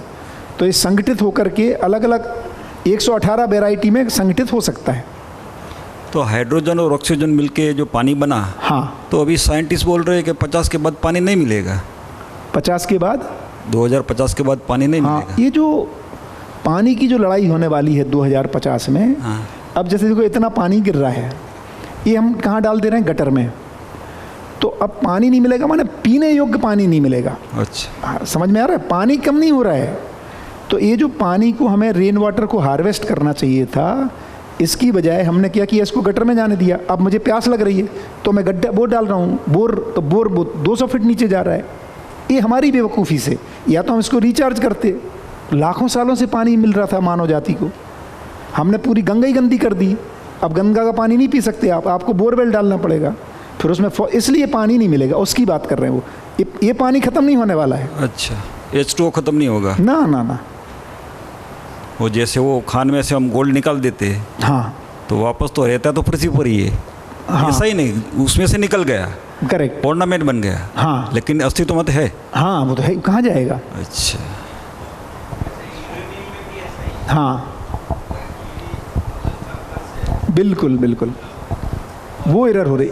जैसे अपन पेट्रोल निकाल दे रहे है ना, अब हमने क्या किया, जितने भी कोयला और पेट्रोल है, यही सब यदि जब अपन भौतिक बात पढ़ेंगे तो वहाँ पर मटेरियल कैसे, समाधानात्मक भौतिक बात, कैसे मटेरियल धरती पर सजा हुआ है जिससे धरती की व्यवस्था बनी रहे, उसकी चर्चा है। तो धरती को अपने स्वास्थ्य को बनाए रखने के लिए जो जो मटेरियल जहाँ जहाँ चाहिए उसने रखा हुआ है। तो कोयला ज़मीन के अंदर रखा हुआ है। कोयला क्या करता है, कोई भी काली चीज़, यदि अपन यहाँ काली पट्टी बना दें, धूप हो और एक सफ़ेद पट्टी हो, तो किस में ज़्यादा गर्म लगता है, काली पे, सफ़ेद पे ठीक लगता है। तो काला इसीलिए कि वो एब्जॉर्ब करता है और बाद में रात में जब ठंडक हो जाती तो उसको इमिट करता है। अब हमने क्या किया, वो काले पदार्थ को बाहर निकाल दिया, तो सारा एब्जॉर्प्शन, इसी को ग्रीन हाउस इफेक्ट कह रहे हैं। जो CO2 है, ये जो कोयला को जला दिया, ये दिक्कत हो रही है। तो हमने व्यवस्था से, लेकिन मटेरियल कहीं नहीं गया, वो तो फॉर्म ही बदला केवल, लेकिन अब व्यवस्थित हो गया। जैसे ये व्यवस्थित है, अभी इस सामान को एक ट्रक में डाल दो, वो सारा अब व्यवस्थित हो गया, या यहाँ पे फैला दो इधर उधर। तो व्यवस्था और अव्यवस्था का इतना, मटेरियल इतना ही का इतना है, कैसे सजाया है उसके ऊपर डिजाइन है, उपयोगिता बिगड़ गई। मतलब बेटे के साथ ये होता है कि कहीं ट्रिप में गया, कैमरा ये वो कुछ खो जाता ही है, तो घर आने के बाद पूछते हैं कि क्या हुआ, वो तो अस्तित्व में कहीं तो है यहाँ नहीं है लेकिन कहीं तो है, ऐसा बोल के फिर हम कुछ बोल नहीं पाते उसको। भाषा है। तो अभी जो हमने अब उसको अस्तित्व में व्यवस्था बतानी पड़ेगी अभी जो हमने चर्चा की और अभी जो भैया ने भी ध्यान आकर्षण करवाया, तो अभी ये जो अनुभूति हमने पढ़ी ना, तो उसमें दिखता है कि धरती का प्लानिंग क्या है ना। तो बहुत बढ़िया, जैसे मानव इस धरती पे आएगा, उससे पहले तो 3 अवस्थाएं आ चुकी और पदार्थ अवस्था से वो शुरुआत हुई। तो प्राण कोशिकाएं इतनी विकसित हो जाना कि वो चैतन्य के संकेतों को सुन पाए। अल्टीमेटली जो ब्रेन है वो प्राण कोशिका ही है ना। वो इतनी डेवलप हो जाना कि वो चैतन्य के संकेतों को सुन सके, उसके लिए कितना बड़ा प्लानिंग, और हम मानव जो है उनका प्लानिंग, वो दोनों हम यहाँ पे देख सकते हैं। ये जो अनुभूति हमने अभी पढ़ी उसमें है ना। तो मेधस रचना जो है, तो वो कितना बड़ा प्लानिंग भी बोल सकते हैं और कितना बड़ा श्रम पृथ्वी का, कि ऐसी प्राण कोशिका जो चैतन्य के संकेत को सुन पाए, या फिर दूसरी कोई भी चीज़ जो है वो चैतन्य के साथ नहीं जुड़ पाती है ना। जैसे हम मानव को ही सबसे विकसित कह रहे हैं, तो वो जो मेधस की जो रचना है, संपूर्ण समृद्ध मेधस है ना, तो यहाँ पे ये भी ध्यान जाता है कि मानव जो श्रम करता है और ये जो श्रम हुआ उसको भी हम एप्रिशिएट कर पाएंगे है ना, कि किस तरह से पूरी धरती पे श्रम हुआ यहाँ तक पहुँचने के लिए। पढ़ूं, शुरू कर। शरीर रचना के संबंध में वंश को भी महत्वपूर्ण स्थान प्राप्त है। बीज संयोजन क्रिया अर्थात वंश परंपरा प्राणावस्था, जीवावस्था तथा ज्ञानावस्था में अपने अपने मौलिकता के साथ है। रचना के आधार पर बीज संयोजन के संबंध में सैद्धांतिक साम्यता पाते हुए प्राणावस्था की इकाई की स्थिति एवं व्यवहार, जीवावस्था की स्थिति एवं व्यवहार तथा ज्ञानावस्था की स्थिति एवं व्यवहार में मौलिक अंतर है। अतः स्पष्ट है कि रचना विधि के आधार पर विविधताएं हैं। यह स्वयं स्फूर्त क्रिया है। ज्ञानावस्था में मानव ही चारों अवस्थाओं का दृष्टा है। चैतन्य इकाई यानी मानव में एकरूपता जागृति को पाने हेतु प्राप्त समझ ही संस्कार है। यह समझ ही मानव के लिए समाधान समृद्धि पूर्वक जीने का कारण है। समझ के आधार पर व्यवहार कार्य होता है। इससे सिद्ध होता है कि चैतन्य इकाई आशा, विचार, इच्छा एवं ऋतंभरा व अनुभव का रूप ही है। उसी रूप की अभिव्यक्ति में जो सार्थकता है वह स्वयं में अनुभव मूलक आशाओं, विचारों, इच्छाओं और ऋतंभरा और अनुभव का बीज रूप और प्रमाण है। मानव तब तक जड़ पक्ष के अधिमूल्यन से मुक्त नहीं हो सकता है जब तक अपने में निर्भ्रमता को संपन्न करने योग्य क्षमता, योग्यता और पात्रता को सिद्ध नहीं कर लेता है। यह केवल जागृत ही संभव है। ऐसी क्षमता, योग्यता और पात्रता सिद्ध होने तक जड़ पक्ष एवं इंद्रिय संवेदनाओं पर नियंत्रण व संतुलन पाना स्वभाव सिद्ध नहीं हुआ, क्योंकि भ्रमित विधि से मानव शरीर से सुख पाने की अपेक्षा में आशा, विचार, इच्छा को फैलाता है। ऐसे में भ्रमित कार्यकलाप करता है। जागृति विधि से स्पष्ट होता है कि मानव वंश और जाति एक ही है तथा वैचारिक वैविध्यता भ्रमवश है। जैसे एक भ्रमित मानव कुछ समय तक उदारचित रहता है, परंतु कुछ काल के पश्चात कृपण हो जाता है। इसी प्रकार विभिन्न दिशाओं में विपरीत कार्य संपन्न करता हुआ मानव जीवन परिलक्ष्य होता है। मानव का इन्हीं साविपरीत क्रियाओं में ही अपनी मानसिकता प्रतिदर्शन करना सिद्ध हुआ है। यही भ्रमित मानव का स्वरूप है, पुनर्विचार का भी प्रेरक है। 2. एक व्यक्ति अजागृत है, दूसरे जागृत व्यक्ति के संपर्क में आकर उसमें जागृति के लिए तृषा उत्पन्न होती है तथा उसमें जागृति प्रारंभ होती है। यह वातावरण के प्रेरणावश पाई जाने वाली जागृति क्रम और जागृति प्रक्रिया है। बढ़िया। तो ऐसे तो देखेंगे तो पेड़ पौधे, पशु पक्षी का शरीर और मानव का शरीर, क्या आ गई? कैसे आ गई? अच्छा, जल्दी आ गई। अच्छा अच्छा है। 45 तक खत्म कर लेते हैं। तो ये पेज कंप्लीट कर लें, 43 वाला कर लेते हैं ख़त्म। एक ही पेज बचा है, ये चैप्टर कंप्लीट हो जाएगा, है ना। 10 मिनट रुकते हैं। हाँ 45 पेज कंप्लीट कर लें, फिर सेल्फ स्टडी वाला चला जाएगा। तो शरीर रचना के संबंध में वंश को तो ऐसे देखेंगे तो पेड़ पौधे, पशु पक्षी का शरीर और मानव का शरीर है, तो सब प्राण कोशाएं, लेकिन उनमें विविधता है रचना के आधार पर, इसको कह रहे हैं, है ना।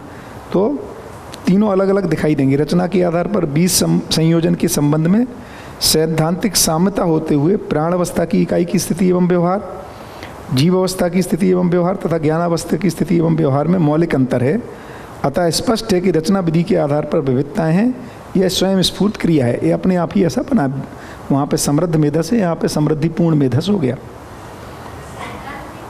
सिद्धांत के रूप में माने ऐसे देखने जाएंगे तो सेल एक जैसी ही है, उस अर्थ में सैद्धांतिक रूप में, माने उसमें भी माइटोकॉन्ड्रिया है, ये सब है ना, RNA DNA, उस तरह से सिद्धांत रूप में सेम ही है। हाँ सिमिलर रचना है, बढ़िया। ज्ञान अवस्था में मानव ही चारों अवस्थाओं का दृष्टा है। ये मज़ेदार लिख रहे हैं इसमें। मानव में एक रूपता जागृति को पाने हेतु प्राप्त समझ ही संस्कार है। यही समझ ही मानव के लिए समाधान समृद्धि पूर्वक जीने का कारण है। और ये बोल रहे हैं कि जब तक समझदार नहीं हो जाता तब तक जड़ पक्ष के अधिमूल्यन से मुक्त नहीं हो सकता। परंपरा उल्टा कह रही है, पहले जड़ को छोड़ो, मैंने पहले त्याग करो फिर तुम मुझसे जुड़ोगे। यहाँ पर उल्टा कहना है, पहले क्या करना है, सही को समझोगे गलत छूट जाएगा। ये बिल्कुल 180 शिफ्ट है। क्या लिख रहे हैं? मानव तब तक जड़ पक्ष के अधिमूल्यन से मुक्त नहीं हो सकता जब तक अपने में निर्भ्रमता को संपन्न करने योग्य क्षमता, योग्यता, पात्रता को नहीं पा जाता। तो काम उसको छोड़ने पे नहीं करना है। परंपरा में बोलोगे तो पहले कैसे क्या करें, तो पहले वो यम नियम पहले छोड़ना है। यहाँ पे कह रहे पहले अच्छाई को पकड़ना है, वो छूट जाएगा। और यह केवल जागृति से ही संभव है। ऐसी क्षमता, योग्यता, पात्रता सिद्ध होने तक जड़ पक्ष एवं इंद्रिय संवेदनाओं पर नियंत्रण और संतुलन पाना स्वभाव सिद्ध नहीं हुआ, होगा ही नहीं। उस पर आप काम ही मत करो, वो होने वाला नहीं है। बल्कि जितना उस पर कंट्रोल करते हैं उतना ही और पकड़ता जाता है, वो तेजी से उल्टा होता है ना। कई बार बैठते हैं ना कि उस पर सोचो गुस्सा क्यों आ गया था, इसको गुस्सा नहीं करना, और गुस्सा आएगा। उस पर नहीं, स्नेह क्यों नहीं आया, इस पर काम करो। भाव क्यों नहीं मेरे में उदय हो रहा है? क्योंकि भ्रमित विधि से मानव शरीर से सुख पाने की अपेक्षा में ही आशा, विचार, इच्छा को फैलाता है। ऐसे में भ्रमित कार्यकलाप करता है। जागृति विधि से स्पष्ट होता है कि मानव वंश और जाति एक ही है, क्योंकि हर आदमी ऐसे ही फैला रहा है, इसलिए एक ही जाति का है आदमी। तथा वैचारिक विविधता भ्रमवश है, जागृति में वो समान हो जाता है। फिर उसका उदाहरण दिया, कैसे एक भ्रमित मानव कभी उदार है कभी कृपण हो जा रहा है ना। कृपण माने कंजूस, कभी उदारता कभी कंजूस, है ना। यह भ्रमित मानव का स्वरूप है और पुनर्विचार का प्रेरक भी है। वो खुद भी सोचता है ऐसा कैसे हो जाता है, कभी कभी मैं इतना कंजूसी कैसे कर लेता हूँ, तो पुनर्विचार भी उसमें होता है उसकी वजह से, है ना। और दूसरा उदाहरण ये कि एक व्यक्ति अजागृत है, भ्रमित है, किसी जागृत के संपर्क में आता है और उसमें जागृति के लिए प्यास पैदा हो जाती है कि यार ऐसा जीना है, ये तो अच्छा जीता है आदमी, तथा उसमें जागृति प्रारंभ भी हो जाती है। यह वातावरण के प्रेरणावश पाई जाने वाली जागृति क्रम और जागृति प्रक्रिया।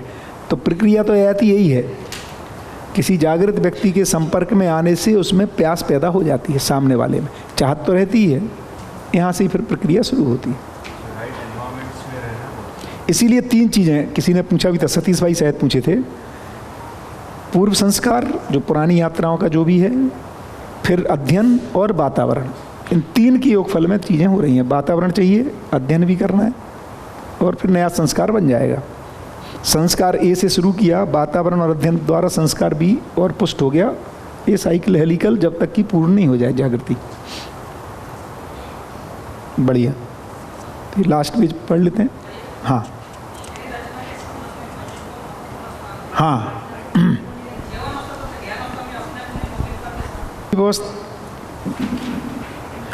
बीज संयोजन क्रिया अर्थात वंश परंपरा। प्राण अवस्था में भी बहुत सारा परंपराएं दिखती हैं, नीम की, आम की, है ना। जीव अवस्था तथा ज्ञान अवस्था में भी अपने, जैसे ज्ञान अवस्था वाले आप शरीर देखोगे तो आपको वैरायटी दिखेगी ना, चाइनीज अलग ढंग से दिखते हैं, मंगोलियन एक अलग वो है नस्ल, लेकिन ये कहाँ है, शरीर में। तो शरीर को वंश का है, लेकिन ज्ञान अवस्था में वही बता रहे कि आशा विचार इच्छाओं, जागृति में शरीर केवल एक व्हीकल है, इसलिए मानव में मौलिक चीज़ फिर जागृति है।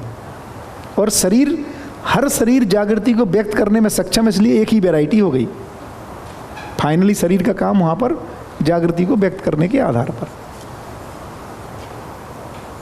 इसलिए मनुष्य की शरीर में वंश अलग अलग होते हुए भी एक ही जाति का है, क्योंकि क्या जाति है, जागृति को प्रमाणित करने में सक्षम है, इस अर्थ में। बढ़िया, आगे पढ़ें। हाँ, जागृति की मानव परंपरा सहज महिमा है। जागृति क्रम में संस्कार के 2 भेद है। सुसंस्कार, जागृति योग्य प्रवृत्तियाँ जो मानव द्वारा व्यवहत है तथा विचार रूप में अवस्थित है। समृद्ध, समाधानित अथवा सार्थक प्रवृत्तियाँ सुसंस्कार है। कुसंस्कार, जीवों के सुदृश्य जीने की प्रवृत्ति, विकास की ओर कुंठित करने वाली प्रवृत्तियाँ जो मानव द्वारा व्यवहत है तथा विचार रूप में अवस्थित है, अर्थात ह्रास की और गति योग्य प्रवृत्तियाँ एवं विचार कुसंस्कार है। समस्त सुसंस्कार अनंत योगत्वा प्रवृत्तियाँ एवं इच्छा के रूप में प्रवर्तित होकर समय, स्थान एवं अवसर पाकर कार्य, क्रिया, व्यवहार एवं अनुभूति के रूप में प्रमाणित होते हैं। मानव ने जड़ चैतन्य एवं व्यापक के संबंध में अपने महत्व को पहचानने का प्रयास किया है। व्यापक सत्ता अथवा ज्ञान की अनुभूति के बिना पूर्ण विवेक एवं विज्ञान का उदय नहीं होता। पूर्ण विवेक एवं विज्ञान के अभाव में सामाजिकता के संरक्षण और संवर्धन संभव नहीं है। समुचित विधि एवं व्यवस्था के अभाव में मानव द्वारा मानव का शोषण होता है। पूर्ण विवेक एवं विज्ञान के उदय के अभाव के कारण जो जैसा है उसे वैसा समझने में मानव असमर्थ होता है। यही भ्रम का कारण है। सर्वप्रथम मानव स्वयं को ही समझना चाहता है, पर उपरोक्त वर्णित असमर्थता के कारण स्वयं का सही मूल्यांकन नहीं कर पाता। इसी स्थिति को पूर्व में भ्रांत के नाम से परिचित कराया गया है। शोषण क्रिया इसी भ्रांति स्थिति का परिणाम है। अंततः जागृति और प्रवृत्त होने के लिए एक मानव की सार्थक प्रयुक्ति यही है कि वह अपने से जागृत मानव के निर्देश, आदेश एवं संदेश की ओर अपनी ग्रहणशीलता को अभिमुख बनाए रखे। केवल इसी प्रक्रिया से मानव सृष्टि में अपने महत्व को जानने व पहचानने में सफल होता है। अपने महत्व को जानने व पहचानने पर ही विश्राम सहज उपलब्धि संभव है। सर्वशुभ हो। बहुत बढ़िया, में बहुत क्लियर आ गया। तो जागृति की निरंतरता ही मानव परंपरा सहज महिमा है ना। जैसे परंपरा में जागृति निरंतर हो जाए।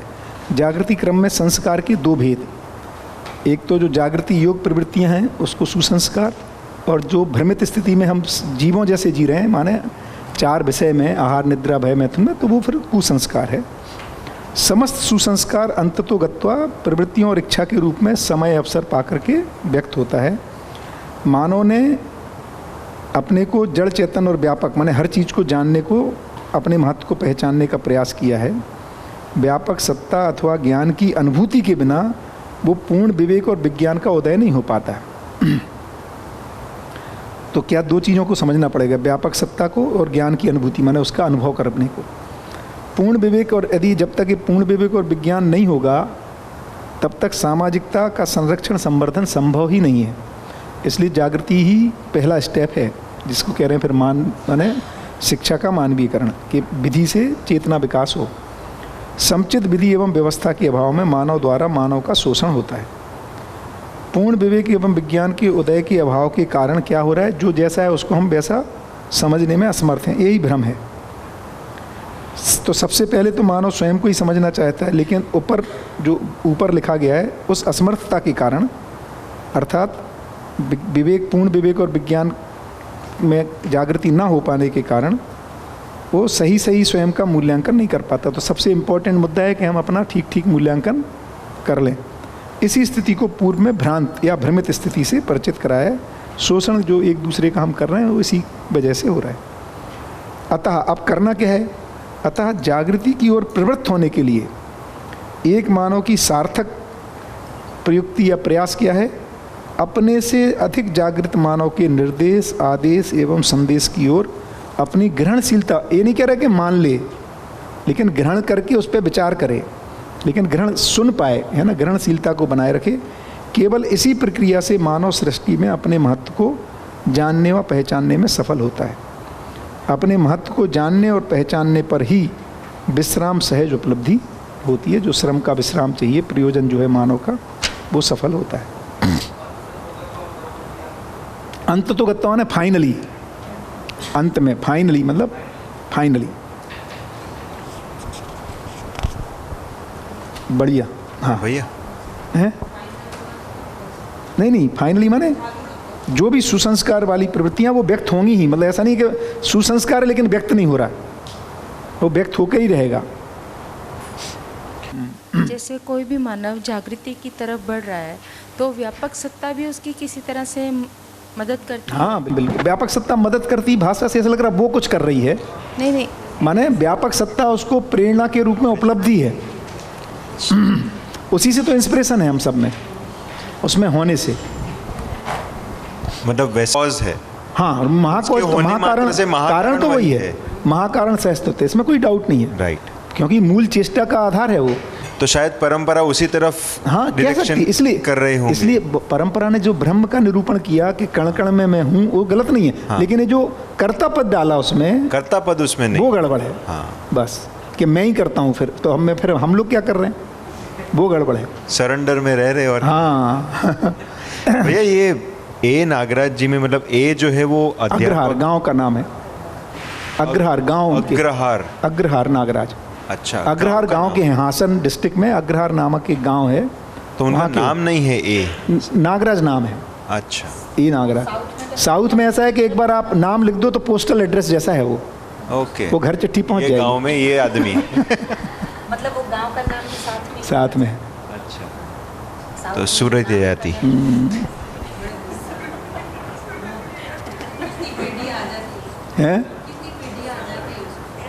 और क्या, जैसा लग रहा है कि पढ़ना है 2 पेज ब्रेक। 45 कर रहे हैं तो अच्छा है, थोड़ा सा एक टारगेट जैसा हो जाएगा नहीं। चलो एक टारगेट कर लेते हैं। निर्भ्रमता ही विश्राम। निर्भ्रमता की ओर चले।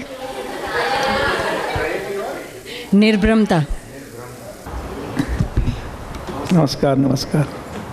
एक बार रिकैप करने से पहले मुझे लग रहा है पहले 2 पेज और कर लें, फिर एक बार रिकैप करते हैं ना। तो 45 पहले कंप्लीट कर लेते हैं।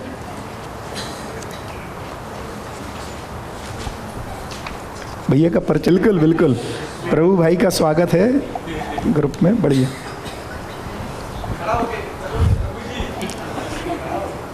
नहीं, नमस्ते। नमस्ते सभी को।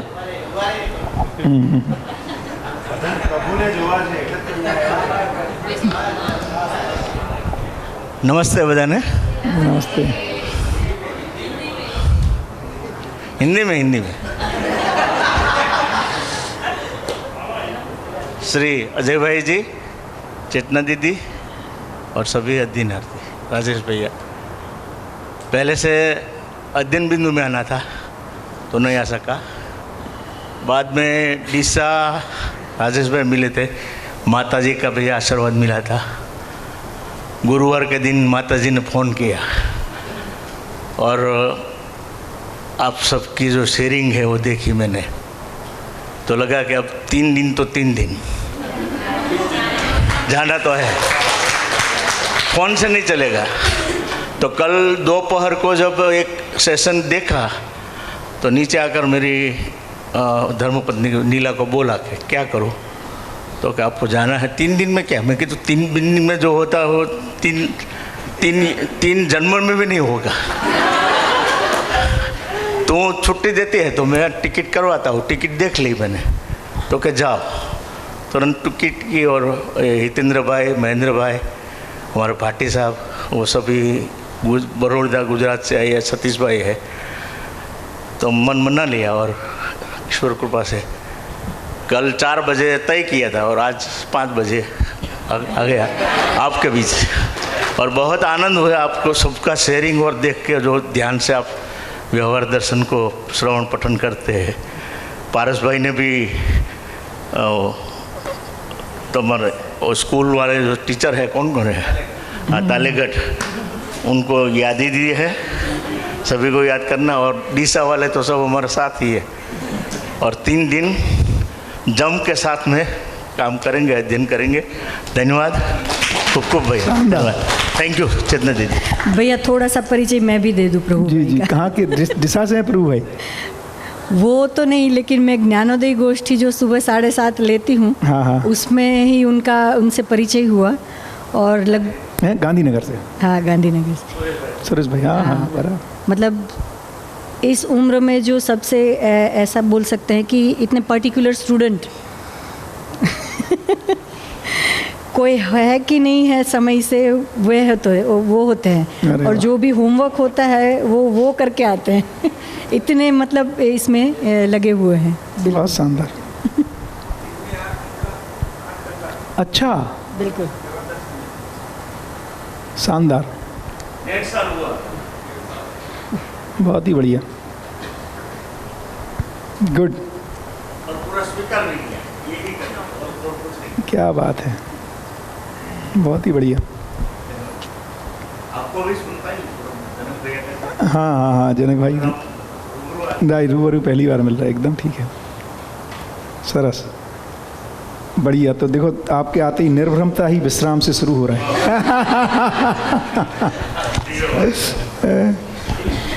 अध्याय 5, निर्भ्रमता ही विश्राम। अध्याय 5 है, लेके आए? अरे वाह, बहुत बढ़िया। अशेष मानव विश्राम की आशा एवं प्रतिज्ञा में है। समाधान की और विश्राम का तथा समस्या की और श्रम का अनुभव है। समाधान एवं समस्या मानव के लिए बौद्धिक एवं भौतिक भेद से है। भौतिकता में समृद्धि ही समाधान अन्यथा समस्या है। बौद्धिकता में अनुभूति ही समाधान अन्यथा समस्या है। बौद्धिकता में अनुभूति का अर्थ है सह अस्तित्व रूपी परम सत्य का अनुभव तथा इसके अध्ययन पक्ष को समाधान और इसमें व्यवधान पक्ष को समस्या की संज्ञा है। अनुभूति तथा समृद्धि दोनों क्रियाएं हैं। अनुभव क्रियापूर्वक जीवन विकसित चेतना स्वत्व रूप में है, जबकि समृद्धि के लिए कार्य क्रिया शरीर यात्रा प्रयत्न एक आवश्यकता है। शरीर यात्रा के समापन के साथ ही इसकी आवश्यकता भी समाप्त होती है, इसलिए यह सामयिक है। इस प्रकार अनुभव सहज निरंतरता सिद्ध हुई। सफलता केवल निर्भ्रम अथवा निर्भ्रांत अवस्था में ही है। ज्ञानावस्था के संपूर्ण मानव ही निर्भ्रांत अवस्था के निकटवर्ती है। जागृति का तात्पर्य सह अस्तित्व में अनुभूति सहज प्रमाण है। जागृत मानव के निकटवर्ती मानव जागृति क्रम में होना पाया जाता है। यही भ्रांत मानव है, यही पशु मानव व राक्षस मानव है। अतः यह सिद्ध होता है कि जागृति ब्रह्महीनता अथवा निर्भ्रांत स्थिति की उपलब्धि है। जो जैसा है उसको वैसा जानना, मानना एवं पहचानना ही निर्भ्रांत स्थिति की उपलब्धि है अथवा निर्भ्रमता की स्थिति है, क्योंकि है का अध्ययन है। जो जैसा है उसको वैसा जानने का तात्पर्य है शब्द द्वारा इकाई के रूप, गुण, स्वभाव व धर्म इंगित हो जाना। सत्ता में संपूर्ण एक एक है। सत्य व्यापक में समाहित जड़ चैतन्य प्रकृति है। यही परम सत्य है। अतः सत्यता का ही वस्तु स्थिति के रूप में अध्ययन है और इसी की समझ और प्रमाण उपलब्धि है। उपलब्धि मात्र सह अस्तित्व में सह अस्तित्व से सह अस्तित्व के लिए होती है। सत्यता सह अस्तित्व स्वरूप है, क्योंकि नित्य वर्तमान है। बढ़िया। तो अशेष माने सभी को। विश्राम किसको कह रहे हैं? समाधान की ओर विश्राम और समस्या की ओर श्रम। और दो तरह से समाधान और समस्या है, या तो बौद्धिक पक्ष में है या भौतिक पक्ष में, क्योंकि मानव को दो चीज़ें चाहिए, भौतिक समृद्धि और बौद्धिक समाधान। तो दो पक्ष में समाधान और समस्या है। तो भौतिकता में समृद्धि ही समाधान है, और यदि समृद्धि नहीं है तो समस्या है। समृद्धि का क्या मतलब है? आवश्यकता से अधिक होने का भाव या समुचित साधन, सामाजिकता के निर्वाह के लिए समुचित साधन होना, है ना भैया जी? हाँ। ये निर्भ्रमता यानी इसको अस्तित्व का ही नाम है ना ये? नहीं, जागृति का नाम। जागृति का नाम है निर्भ्रमता। हाँ, भ्रम से मुक्त हो जाना निर्भ्रमता। ओके। निर्भ्रम हो गए, भ्रम से मुक्त हो गए, अर्थात जागृत हो गए, है ना। तो भौतिकता में समृद्धि और बौद्धिकता में अनुभूति ही समाधान है ना। सहस्तित्व में अनुभूति हो जाना, ये बड़ा अच्छा पैराग्राफ है उससे नीचे वाले। बौद्धिकता में अनुभूति का अर्थ है सहस्तित्व रूपी परम सत्य का अनुभव, है ना। तो इस ओर गति है वो समाधान, और इसमें जो भी व्यवधान है वो समस्या। अब ये देखो मजेदार लिख रहे हैं, अनुभूति और समृद्धि दोनों क्रियाएं हैं, है ना। अनुभूति भी व्यापक में आत्मा का प्रत्यावर्तित होना, ये भी एक क्रिया है, और समृद्धि भी एक क्रिया है। भैया हाँ, व्यवधान पक्ष का मतलब? व्यवधान माने उसमें कुछ रुकावट आना। व्यवधान के आता ना, व्यवधान के लिए खेद है, रुकावट के लिए खेद है। जैसे अभी ये चला गया 5G में जो व्यवधान आया है ना, माने उसमें जो रुकावट आई। तो अनुभव क्रिया पूर्वक जीवन विकसित चेतना स्वत्व रूप में है ना, उसका स्वत्व हो जाता है, विकसित चेतना को पा जाता है वो। अब देखो समृद्धि कब तक के लिए होगी? एक शरीर यात्रा, क्योंकि जो सामाजिकता का निर्वाह करना है वो शरीर से जुड़ा हुआ है, संपर्क संबंध में जो भौतिक वस्तुओं का निर्वाह है। तो शरीर यात्रा के समापन के साथ ही भौतिक समृद्धि की भी आवश्यकता समाप्त हो जाती। इसका मतलब एक ऐसी घटना है कुछ समय के लिए, सामयिक घटना, कुछ देर के लिए, 70 साल 80 साल। तो प्रधान रूप में निरंतर घटना क्या है? अनुभव। अच्छा सोचो, जो हमारे साथ सदा सदा रहना है उसके लिए हम काम नहीं कर रहे, जो 70 साल रहना हो उसके लिए पूरा लगे हुए हैं 12 से 18 घंटे। ये तो सामयिक घटना है ना। तो सफलता केवल निर्भ्रम अथवा निर्भ्रांत अवस्था में ही है। और ये भी बढ़िया लिखा, देखो ज्ञान अवस्था के संपूर्ण मानव निर्भ्रांत अवस्था के निकट ही हैं, आसपास ही हैं, है ना। और जागृत मानव के निकटवर्ती कौन है? जागृति क्रम वाले मानव। जागृति क्रम माने जो पशु मानव, राक्षस मानव, तो हम बहुत क्लोज हैं, क्योंकि यहाँ तक की जर्नी हो गई है, अब केवल एक ही जर्नी बची है। कोई भी क्रम में आ ही जाते हैं जागृत मानव के अगल-बगल में। और क्या माने जागृति के हम बहुत करीब हैं। जागृत मानव के अगल बगल में आ जाने का मतलब तो जागृत मानव उपलब्ध होगा तब उसके अगल बगल में आएंगे। बट कोई भी जागृति क्रम वाला मानव माने नेक्स्ट स्टेप बस वही है। अब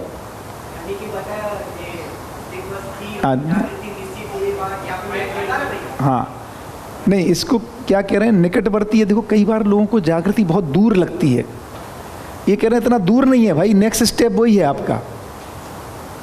इससे नेक्स्ट डोर नेवर, मतलब जस्ट अब अगला कदम रखते ही जागृति पे हैं आप, है ना, ये कह रहे हैं। क्योंकि नहीं तो परंपरा ने इतना महिमा मंडन किया कि वो तो बिरले ही पहुंचेंगे, उसको एकदम सामान्य कर रहे हैं भाई। अब आपका अगला स्टेप ही वही है। जागृति क्रम वाला कहाँ जाएगा आप? जागृति में। हाँ, सब आसान काम है, मतलब ये तो बहुत नॉर्मल घटना है। तो जागृति भ्रमहीनता अथवा निर्भ्रांत भ्रांति की। तो अब क्या है चीज़ है जागृति? तो जो जैसा है उसको वैसा जानना, मानना, पहचानना, यही निर्भ्रांतता है। क्यों? क्योंकि है का ही अध्ययन है। जो जैसा है उसका वैसा जानना, जो है नहीं उसको जाना नहीं जा सकता।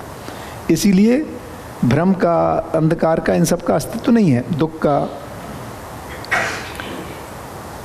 तो जो जैसा है उसको वैसा जानने का तात्पर्य शब्द द्वारा इकाई के रूप गुण स्वभाव का इंगित हो जाना, जिसको वस्तुगत सत्य कह रहे हैं। और फिर से वो सत्ता में समाहित प्रत्येक जड़ चेतन प्रकृति ये परम सत्य है। इसी सत्यता का वस्तु स्थिति के रूप में अध्ययन है। तो वस्तु स्थिति सतगत और वस्तुगत सत्य तीनों की बात कर दी। उपलब्धि मात्र सहअस्तित्व में से के लिए है। सत्यता सहअस्तित्व स्वरूप है क्योंकि नित्य वर्तमान है ना। बढ़िया, इसमें कुछ हो तो बताओ। तो मेन काम अनुभूति के लिए करना है, क्योंकि ये सदा सदा रहने वाली है। बढ़िया जी, माइक। सत्यता परम सत्य है, अतः सत्यता का ही वस्तुस्थिति के रूप में अध्ययन है। राइट। और इसी की समझ और प्रमाण उपलब्धि है। राइट। उपलब्धि मात्र सहअस्तित्व में सहअस्तित्व से स्वअस्तित्व के लिए होती है। तो इसमें उपलब्धि जो है स्वअस्तित्व में है, स्वअस्तित्व से है, वो समझ में सहअस्तित्व के लिए ऐसा कैसे? क्योंकि आप जिसको जागृति होगी अब वो क्या करेगा? लेकिन वो तो जीवन के लिए, उपलब्धि तो जीवन की हो गई ना। जीवन की हुई, लेकिन जीवन करेगा क्या? सहअस्तित्व को प्रमाणित करेगा, माने परस्परता में हार्मोनी को व्यक्त करेगा, दूसरों को उसका अनुभव कराने में सहयोग करेगा। तो जो जागृत जीवन है उसका जो फल है वो सहअस्तित्व ही है। माने जागृति, हम और आप जागृत हो गए, अब क्या करेंगे? अच्छा, नेक्स्ट स्टेप। हम अभी जो भी प्रयास कर रहे हैं, ये अध्ययन विधि वो सब तो मैं के लिए कर रहा हूँ, मेरे लिए कर रहा हूँ। और बढ़िया। हाँ, यही एरर है। यदि अपने लिए कर रहे हैं तो कभी नहीं होगा। नहीं, अखंड नहीं, बता आगे अखंड समाज सार्वभौम व्यवस्था के लिए कर रहे हैं। हाँ, तो उसमें मेरी तृप्ति तो वही समाज जा रही है। मेरी तृप्ति तब तक नहीं होती जब तक कि अखंड समाज सार्वभौम व्यवस्था तक मैं पहुँचूंगा नहीं। हाँ, तो बेसिकली मेरी तो जागृति हुई, अखंड समाज सार्वभौम व्यवस्था का संतुलित होना, वो होना, तो उसमें ही मेरा समाधान है। एकदम ठीक। तो उपलब्धि तो मेरी हुई ना, ऐसा है अगर वो कंटेक्स्ट में देखा जाएगा तो ये ठीक है। फाइनली देखो, माने जब ये कह रहे सहअस्तित्व में, सहअस्तित्व से और सहअस्तित्व के लिए, एक तो सहअस्तित्व में ही हुई क्योंकि किसी के हम अलग अलग हैं ही नहीं, सहअस्तित्व पूर्वक हुई, और फाइनली जो भी मुझे हुई, मैं उसके बाद मैं क्रियाशील किस चीज़ के लिए हूँ? सहअस्तित्व की स्थापना के लिए। जो भ्रमित हमारा पूरकता क्या होगी? जो सहअस्तित्व में नहीं है उसको सहअस्तित्व में लाना, यही तो योगदान होगा। माने इस पूरे दर्शन का बेसिक क्रक्स ये है कि जागृत होने के बाद जो प्रमाण प्रस्तुत करता है जागृत व्यक्ति, वो सहस्तित्व का प्रमाण प्रस्तुत करता है।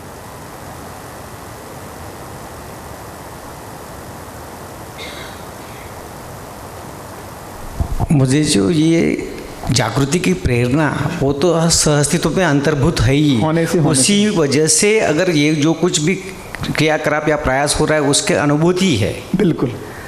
तो मेरा जो प्रयास जो चालू है वो अंतर्भूत है सहअस्तित्व पे, वो तो समझ में आ गया है। ठीक है।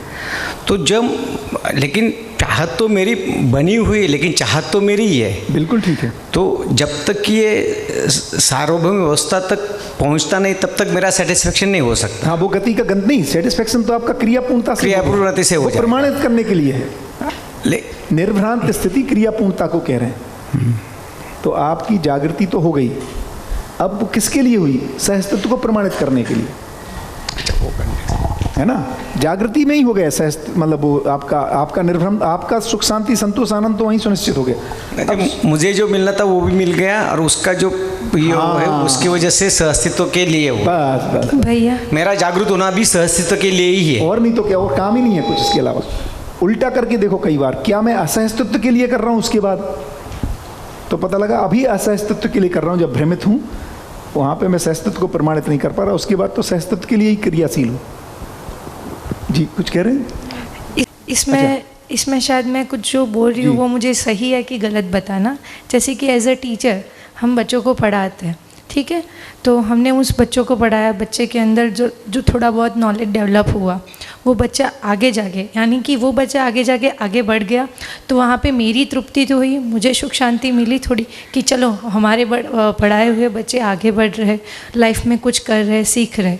फिर वो जाके वो आगे की व्यवस्था में भागीदारी निभाते, तो वो उसको तो खुशी मिलेगी, यानी मेरी तृप्ति भी हुई, सहअस्तित्व में जो भागीदारी हुई तो वहाँ पे भी उसकी भी उपलब्धि हुई। तो मैं इतना समझी कि बढ़िया है, सॉरी परफेक्ट है ना? एकदम परफेक्ट। बस इतना ही बहुत बढ़िया। इतना ही ध्यान रखना है कि वो बच्चा ऐसा पुल ना बजाए जो पुल टूट जाए। इसका मतलब उसको जागृति में जागृत करना पड़ेगा। अभी हम क्या कर रहे हैं, केवल स्किल का ध्यान रख रहे हैं। और अच्छा हम बोलते भी हैं कि देखो हमारे बच्चे IAS बन गए, CEO बन गए, तो जागृत अच्छे मानव बन गए, उसको सुनिश्चित करना, नहीं तो वो अव्यवस्था फैला रहे। इसलिए अपन कह रहे हैं कि पढ़े लिखे लोग ज़्यादा अव्यवस्था फैला रहे कि कम पढ़े लिखे? पढ़े लिखे किसने बनाए? टीचर्स ने। तो इसका मतलब पढ़ा लिखा होना गलत नहीं है, अधूरा है इसका। नहीं तो लोग उल्टा बोलते हैं, तो भैया नहीं पढ़ाएं क्या? ये देखो ऐसा भी आ जाता है। तो ये नहीं कह रहे कि स्किल नहीं देना है, एंड करो। हम लोग आइदर और में चले जाते हैं, या तो पढ़ाएं या नहीं पढ़ाएं, ये नहीं कह रहे। पढ़ाने के साथ साथ ज्ञान संपन्न भी करें, एंड गेट लगाना है, आइदर और नहीं करना। बहुत गलती करते हैं लोग। तो भैया पैसे से तो सुखी नहीं हो रहे, तो पैसे कमाएं ही क्या? उल्टा जा रहा है। ये थोड़ी कह रहे हैं कि पैसे मत कमाओ, ये कह रहे हैं पैसे के साथ साथ ज्ञान भी अर्जन करो। समृद्धि इसलिए लिखा, समृद्धि के साथ साथ दोनों समाधान चाहिए, भौतिक समृद्धि और बौद्धिक पक्ष। अभी हमारे स्कूल में ये सब चल ही रहा है, ठीक है। तो फर्स्ट डे पे हमने एक थोड़ा गेम जैसा रखा था कि एक चार्ट पेपर था जिसके अंदर सारे बच्चे 1 by 1 क्लास में आएंगे और अपनी जो विश लिस्ट है फॉर द फ्यूचर वो लिखेंगे। तो पहले की जो विश लिस्ट है और आज की विश लिस्ट है उसमें बहुत सारा फ़र्क था। बच्चों ने जो मोस्टली लिखा था कि I want to be a doctor as well as a good human. पहले सिर्फ ऐसा ही आता था कि I want to be a doctor, I want to be a teacher, etcetera etcetera. But अभी पीछे एक और सेंटेंस ऐड हुआ है कि I want to be a doctor as well as a good person, good human being. बहुत बढ़िया, and लगाना है अपने को, आइदर और नहीं करना है। और फिर इसको हम पूछते भी है कि गुड यानी कैसा? तो बोले अगर मैं डॉक्टर बनता हूँ तो मुझे एज ए डॉक्टर मेरी ड्यूटी है कि जो पेशेंट्स आते हैं उनको चेक करना। पर एज ए जैसे बच्चों के अंदर नॉर्मली वो ऐसा समझते हैं कि एक चलो कोई गरीब इंसान आ गया, अभी उसके पास पैसे नहीं है, क्योंकि मोस्टली केसेस ऐसे बन रहे हैं कि पहले डॉक्टर ऐसा बोलता है कि नहीं इतने पैसे लगते हैं, जमा करवाओ और फिर हम ऑपरेशन करेंगे। तो ये सारे बच्चे चीज़ें ऑब्जर्व करते हैं, समझते हैं। तो उन्होंने ऐसा बताया कि हम ऐसे डॉक्टर बनना चाहते कि भले किसी के पास कोई ज़रूरियातमंद आया, उसके पास पैसे नहीं है, तो भी हम उनका फ्री में ऑपरेशन कर देंगे। इतनी समझ डेवलप हुई है बच्चों में। Very good. सतीश भाई कुछ कह रहे हैं? तो अनुभव का तो पता चला कि स्थिति क्रिया है। समृद्धि भी तो किसी प्राकृतिक ऐश्वर्य पर काम करके तो हो रहा है। समृद्धि पाने के लिए जो काम कर रहे हैं उसको क्रिया बोल सकते हैं। वही क्रिया है, लेकिन वो काम का जो आउटपुट है वो समृद्धि है। तो फाइनली समृद्धि भी एक बौद्धिक क्रिया है जिसमें मैं फील करता हूँ कि पर्याप्त हो गया। अच्छा, बौद्धिक क्रिया के रूप में वो भी एक क्रिया है।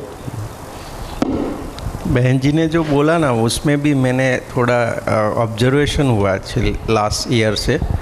तो बच्चे में शिफ्टिंग आ रहा है, जैसे कि हम अवस्था के बारे में बताए, कल मैंने बोलता था कॉटन के बारे में। तो हमारे यहाँ साल में एक बार एक्सपो होता है साइंस के। तो इस साल एक्सपो में साइंस की जो कृतियाँ बनती है 90% कृतियाँ ऐसी बनी एनवायरनमेंट को बचाने की। वाह ना, कोई पानी को कैसे पॉल्यूट से बचाए, बहुत बढ़िया। कोई हवा पॉल्यूट होती है तो उसको कैसे, काफ़ी ऐसे ऐसे आइडियाज़ वो लाए हैं जो एकदम ड्रास्टिक था, जो इन नेट में से भी ढूंढना बहुत मुश्किल था। उन्होंने 4-5 को सिंक्रोनाइज करके बनाया था। ये एक काम करना चाहिए, मैं सतीश भाई को बोल भी रहा था। देखो अपने पास 4-5 कितने टीचर हैं जो कुछ जिनमें कुछ गहरे में ये आ जाएगा। अब बच्चे अपने पास ज़्यादा हैं, 3-4 हज़ार है ना। अपन केवल 50 बच्चे निकाल लें जिनके साथ रोज़ 1 या 2 घंटे, और उन बच्चों को हम साल में 1 या 2 बार 10 दिन मानव तीर्थ या कहीं पर भेजें। दोनों केवल 50 बच्चों से काम करके देखें 2 साल, है ना, 9वीं 10वीं 11वीं 12वीं के। उससे अपने को एक तृप्ति आएगी, उनमें भी कुछ गहराई आएगा उनके साथ और उनके पेरेंट्स के साथ। इस कॉम्बिनेशन को करके देखें, फिर देखते हैं कैसा रिजल्ट आएगा। तो क्या होगा, वो 3-4 टीचर वो उनके उतने के साथ ही कर पाएंगे 1-2 घंटे की क्लास। तो ऐसा एक प्रयोग करने का यदि बन पाए, जैसे देखते हैं कैसे बनेगा, तो लंबा चलें एक्सपेरिमेंट, तो वो कुछ तृप्तिदायक रिजल्ट दिखेंगे अपने को। आपने जैसे अभी रिज़ल्ट की बात करी ना, तो एक इंसिडेंट याद आया। अभी लास्ट जो मई मंथ में हमारे यहाँ शिविर हुई थी, परिचय शिविर सुरेश काका की। तो लास्ट डे था, तो सब लोग अपने शेयर कर रहे थे। तो उसमें एक स्टूडेंट भी था। तो आप जैसे बोल रहे हैं ना कि उनको लेके जाओ, लॉन्ग टाइम इफ़ेक्ट आती है, पर उसके अंदर जो उसने जो अपना शेयरिंग किया ना, उसके अंदर 5 दिन में मुझे ऐसा लग रहा था कि बहुत बड़ा ड्रास्टिक चेंज आ चुका है। तो अगर ये जो चीज़ है उसको कंटिन्यू मिली रहे ना, तो हमने जो नहीं सोचा है वो कर सकते हैं। हाँ, अच्छा। और ऊपर से बच्चे ये बोल रहे हैं कि भले एक लेक्चर कम कर दो पर एक लेक्चर ऐड कर दो। ये चीज़ वही मैं कह रहा हूँ, बच्चे ऐसा भी बोल रहे हैं। केवल एक सिलेक्टेड, भले ही जो बच्चों का मन हो और हमारी जितनी तैयारी हो, क्योंकि 4 जैसे उसमें भी अब हम ऐसे ही सोच रहे हैं ना आत्मीय में, कि कुछ अभी हम क्या कर रहे हैं कि 6000 के 6000 बच्चों को 1 वीक का करा रहे हैं। 3 साल 4 साल में 1 वीक से रिजल्ट नहीं आएगा जितना आना है, कुछ में तो आ ही जाता है। वो उसमें से तो कुछ बच्चे जैसे मानव तीर्थ होके आए, कुछ बच्चे परडा होके आए, बट वो छोटा ग्रुप है 10-20, फिर भी वो कम ही है। एक ही भले ही हम 40-50 बच्चों के साथ लगातार 1-2 साल चल पाए, 1-2 टीचर को एसोसिएट कर दिया, उनकी एंड जो अपना पढ़ रहे हैं वो तो उनको पढ़ाना ही है। उससे ये भी पता लगेगा कि उनका जो नॉर्मल विषय में कितना अच्छा हो रहा है। जो अब्दुल कलाम जी ने सुन करके बोला 2-4 मीटिंग के बाद ही कि मुझको ऐसा लगता है कि 25,000 घंटे की पढ़ाई बच्चे 20,000 घंटे में कर लेंगे, ये उनका अपना निकला हुआ है। तो हमें भी दिखेगा कि बच्चे कम समय में ग्रास्प कर ले रहे हैं, तो वो कर ही रहे हैं। प्लस ये भी आने से उनके और उनके साथ साथ 50 बच्चों के हम परिवार को भी 1-2 बीच में वर्कशॉप और उनको कुछ एक्सपोजर, है ना, परडा का, मानव तीर्थ का, ऐसा एक डिज़ाइन बना लें, फिर देखते हैं कैसे और अपने को लर्निंग आएगी उस प्रोसेस में। बढ़िया, करूँ रीड? हाँ। सत्यानुभूति के लिए भ्रम का निवारण परमावश्यक है, जो मानवतीय पूर्ण जीवन से ही चरितार्थ होता है। निर्भ्रमता के लिए विवेक एवं विज्ञान का अध्ययन व कर्माभ्यास, व्यवहाराभ्यास आवश्यक है। इसके द्वारा किए गए अनुभव, विचार तथा व्यवहार के समन्वय से ही क्रमशः आध्यात्मिक, बौद्धिक तथा भौतिक स्तर से अनुभूतियाँ एवं उपलब्धियाँ है। अनुभव मात्र सत्य सहज ही है, क्योंकि यह अपरिवर्तनीय है। अनुभव यदि परिवर्तनशील हो तो वह अनुभव नहीं है। भौतिक क्रिया परिणामी है, अतः सामायिक सिद्ध है। समस्त क्रियाएं नियमों से अनुशासित तथा संरक्षित परिलक्षित होती है। नियम अपरिवर्तनीय है, इसलिए नियम सत्य एवं नित्य सिद्ध है। सत्य बोध से बौद्धिक समाधान, अन्यथा में समस्या है। नियम बोध के बिना सत्यबोध संभव नहीं है। अनुभवगामी विधि से सत्यबोध के बिना सत्यानुभूति, अभ्युदय, सर्वतोमुखी समाधान संभव नहीं है। अनुभवगामी बोध यानी अवधारणा, आत्मा अथवा अनुभव की साक्षी में स्मरण पूर्वक बुद्धि में होने वाली स्वीकृति, सहज क्रियाकलाप। गुरु द्वारा अनुभवमूलक विधि से कराए गए अध्ययन के फलस्वरूप शिष्य में न्याय, धर्म, सत्य का साक्षात्कार पूर्वक बुद्धि में स्वीकृत होना। अनुभवमूलक बोध, सह अस्तित्व रूपी अस्तित्व में अनुभव और उसकी निरंतरता के फलस्वरूप अनुभव सहज प्रभावी अनुभव बोध है। ऐसे अनुभव बोध के अनंतर सहज संकल्प की निरंतरता है। ऐसे बोध और संकल्प का साक्षात्कार ही अनुभवमूलक चिंतन है। ऐसे चिंतन का चित्रण और तुलन क्रिया ही अनुभवमूलक विचार है। जागृति मूलक विचार के फलस्वरूप विवेक सम्मत विज्ञान एवं विज्ञान सम्मत विवेक प्रमाणित होता है। फलस्वरूप मूल्यों का आस्वादन सहित मानव परंपरा में संबंधों की पहचान, स्वीकृति, निर्वाह, निरंतरता ही जागृति सहज अभिव्यक्ति, संप्रेषणा एवं प्रमाण है। बोध की परिभाषा, बुद्धि में अनुभव बोध व चित्त में अनुभव प्रतीति है।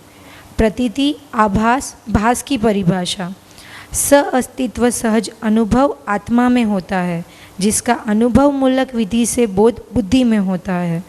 बुद्धि और चित्त के योग में अनुभव की प्रतीति होती है, यही अनुभव का चिंतन है। चित्त और वृत्ति के योग में अनुभव का आभास होता है, जो स्वयं न्याय, धर्म, सत्य रूप में तुलन क्रिया है। वृत्ति और मन के योग में अनुभव का भास होता है, जो मूल्यों का आस्वादन और संबंधों का चयन के रूप में प्रमाणित हो जाता है। बहुत बढ़िया।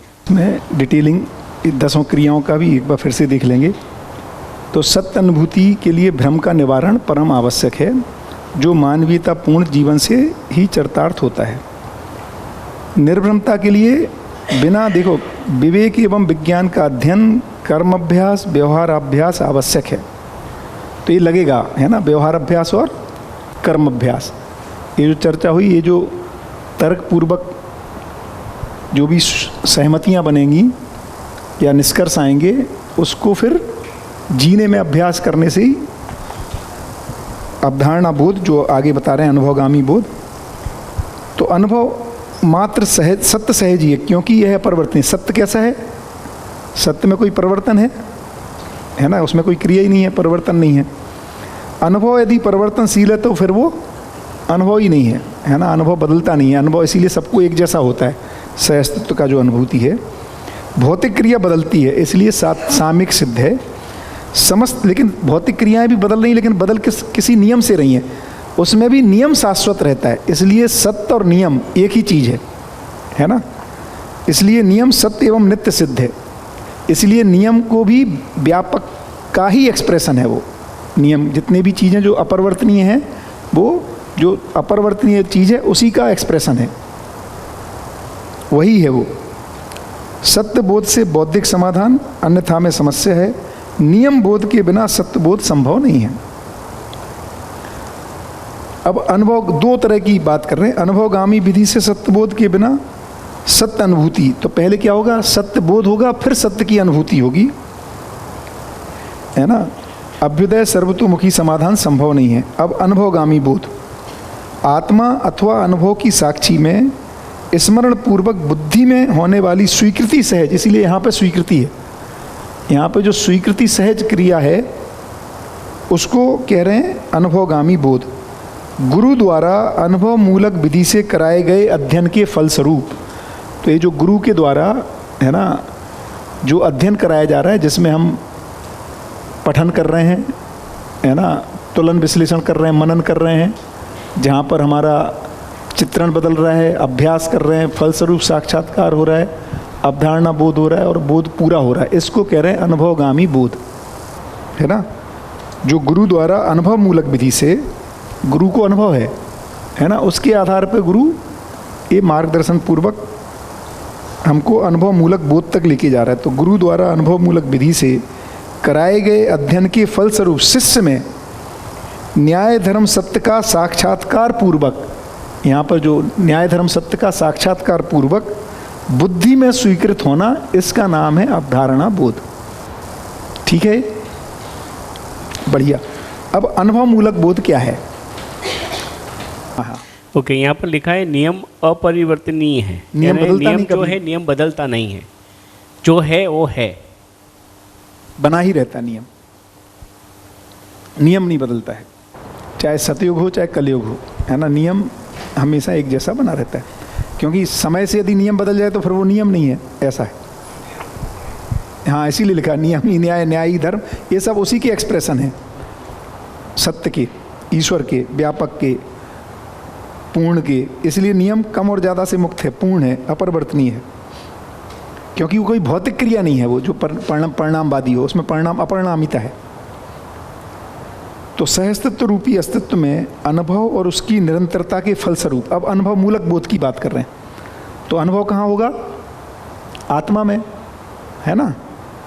तो इसमें जब अनुभव हुआ आत्मा में, उस अनुभव का जो प्रभाव है बुद्धि में, जो आप्लावित हो जाती है बुद्धि उस अनुभव से, उसको कह रहे हैं अनुभव मूलक बोध।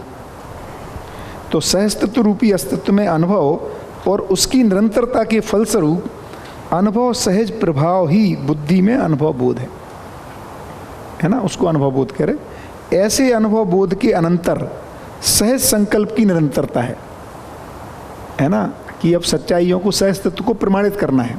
वो ऐसे बोध और संकल्प का साक्षात्कार, अब इसका क्या होगा? संकल्प का, इसका जो सहज प्रभाव है बोध हुआ, उससे सहज संकल्प हुआ।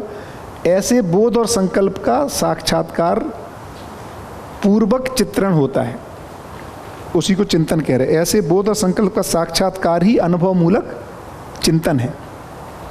ऐसे चिंतन का चित्रण और तुलन क्रिया ही अनुभव मूलक विचार है। ये विचार होगा स्थिति में। जागृति मूलक विचार के फलस्वरूप विवेक सम्मत विज्ञान एवं विज्ञान सम्मत विवेक, ये विश्लेषण हुआ, प्रमाणित होता है। फलस्वरूप मूल्यों का आस्वादन हुआ।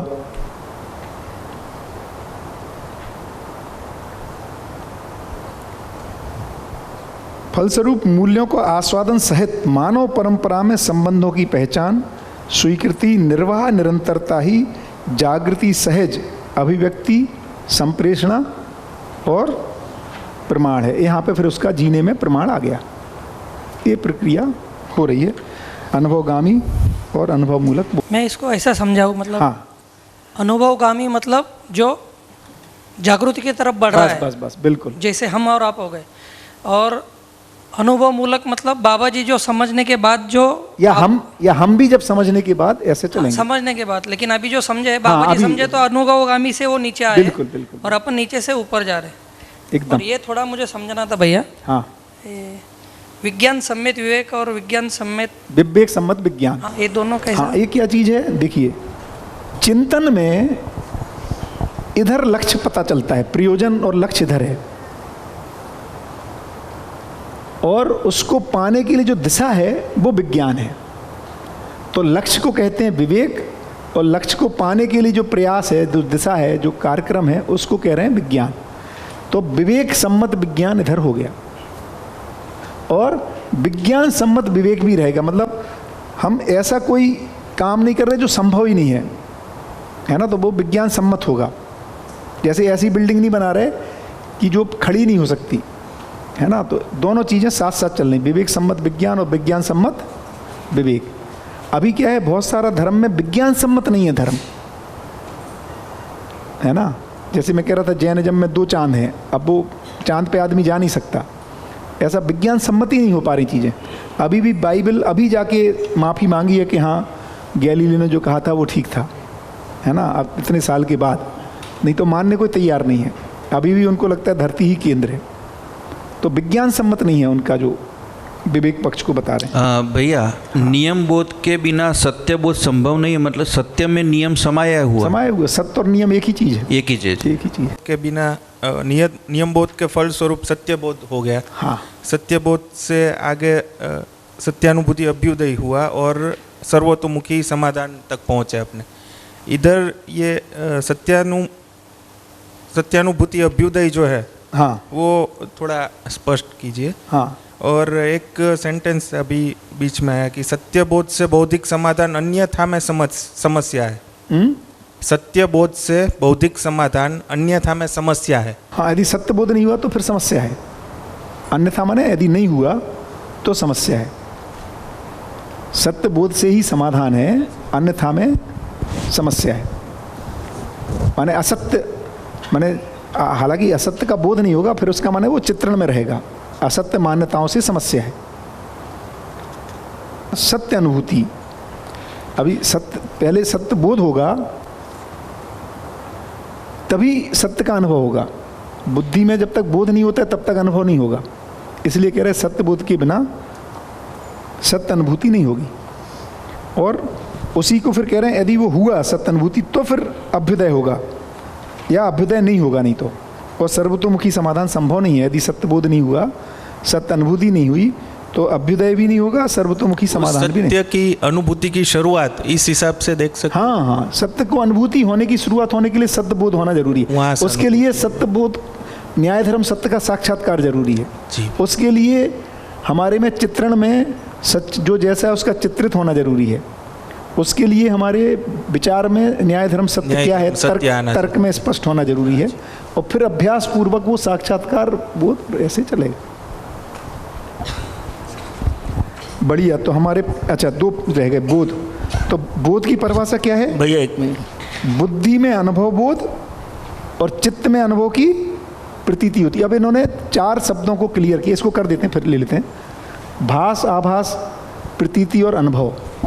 तो सत्य का ही बोध है, यहाँ पर सत्य का ही भास है मन और वृत्ति के बीच में, सत्य का ही आभास है, सत्य की ही प्रतीति है और सत्य का ही वो क्या है, अनुभव है। इस तरह से सत्य का ही भास होता है, आभास होता है, प्रतीति होती है और अनुभव होता है। अनुभव मूलक, अनुभवगामी में सत्य का जो मन और वृत्ति के बीच में स्वीकृति हो जाती है उसको भी सत्य का भास कह रहे हैं फिर, है ना। तो दोनों चीजें, सत्य का ही भास, आभास, उसको कह रहे हैं कि सहस्तित्व सहज अनुभव आत्मा में होता है, जिसका अनुभव मूलक विधि से बोध बुद्धि में होता है। बुद्धि और चित्त के योग में प्रतीति होती है, चित्त और वृत्ति के योग में अनुभव का आभास होता है, जो स्वयं न्याय धर्म सत्यरूपी तुलन क्रिया है। और वृत्ति और मन के योग में सत्य का अनुभव होता है, जो मूल्यों के आस्वादन के रूप में संबंधों का, मूल्यों का आस्वादन और संबंधों के चयन के रूप में प्रमाणित हो जाता है। ये पूरी प्रक्रिया। बढ़िया भैया। हाँ जी। ये जो लिखा है सत्य बोधि बौद्धिक समाधान, हाँ, के नीचे के जो अनुभवगामी विधि से सत्य बोध के बिना सत्य अनुभूति अभ्युदय, तो अभ्युदय मेरे लिए है और सर्वतोमुखी समाधान परिवार समाज सभी के लिए है। वो सही समझा हूँ कि दोनों साथ साथ, दोनों एक साथ हैं। अभ्युदय भी, अभ्युदय मेरे जागृति के लिए, ठीक है, व्यक्तिगत रूप में मैं जागृति के लिए आगे बढ़ रहा हूँ और उनका प्रमाण जब आचरण में आने से आगे समाज में, परिवार में, ठीक है, सह-अस्तित्व के रूप में जागृति फैलती है, तब वो सर्वतोमुखी समाधान है। बढ़िया। जो प्रश्न रोशन भैया ने आपको बताया था ना, वो बढ़िया बढ़िया, वो फैलाव के हिसाब से सर्वतोमुखी समाधान। एकदम एकदम एकदम बढ़िया, बराबर है, एकदम बराबर। धन्यवाद।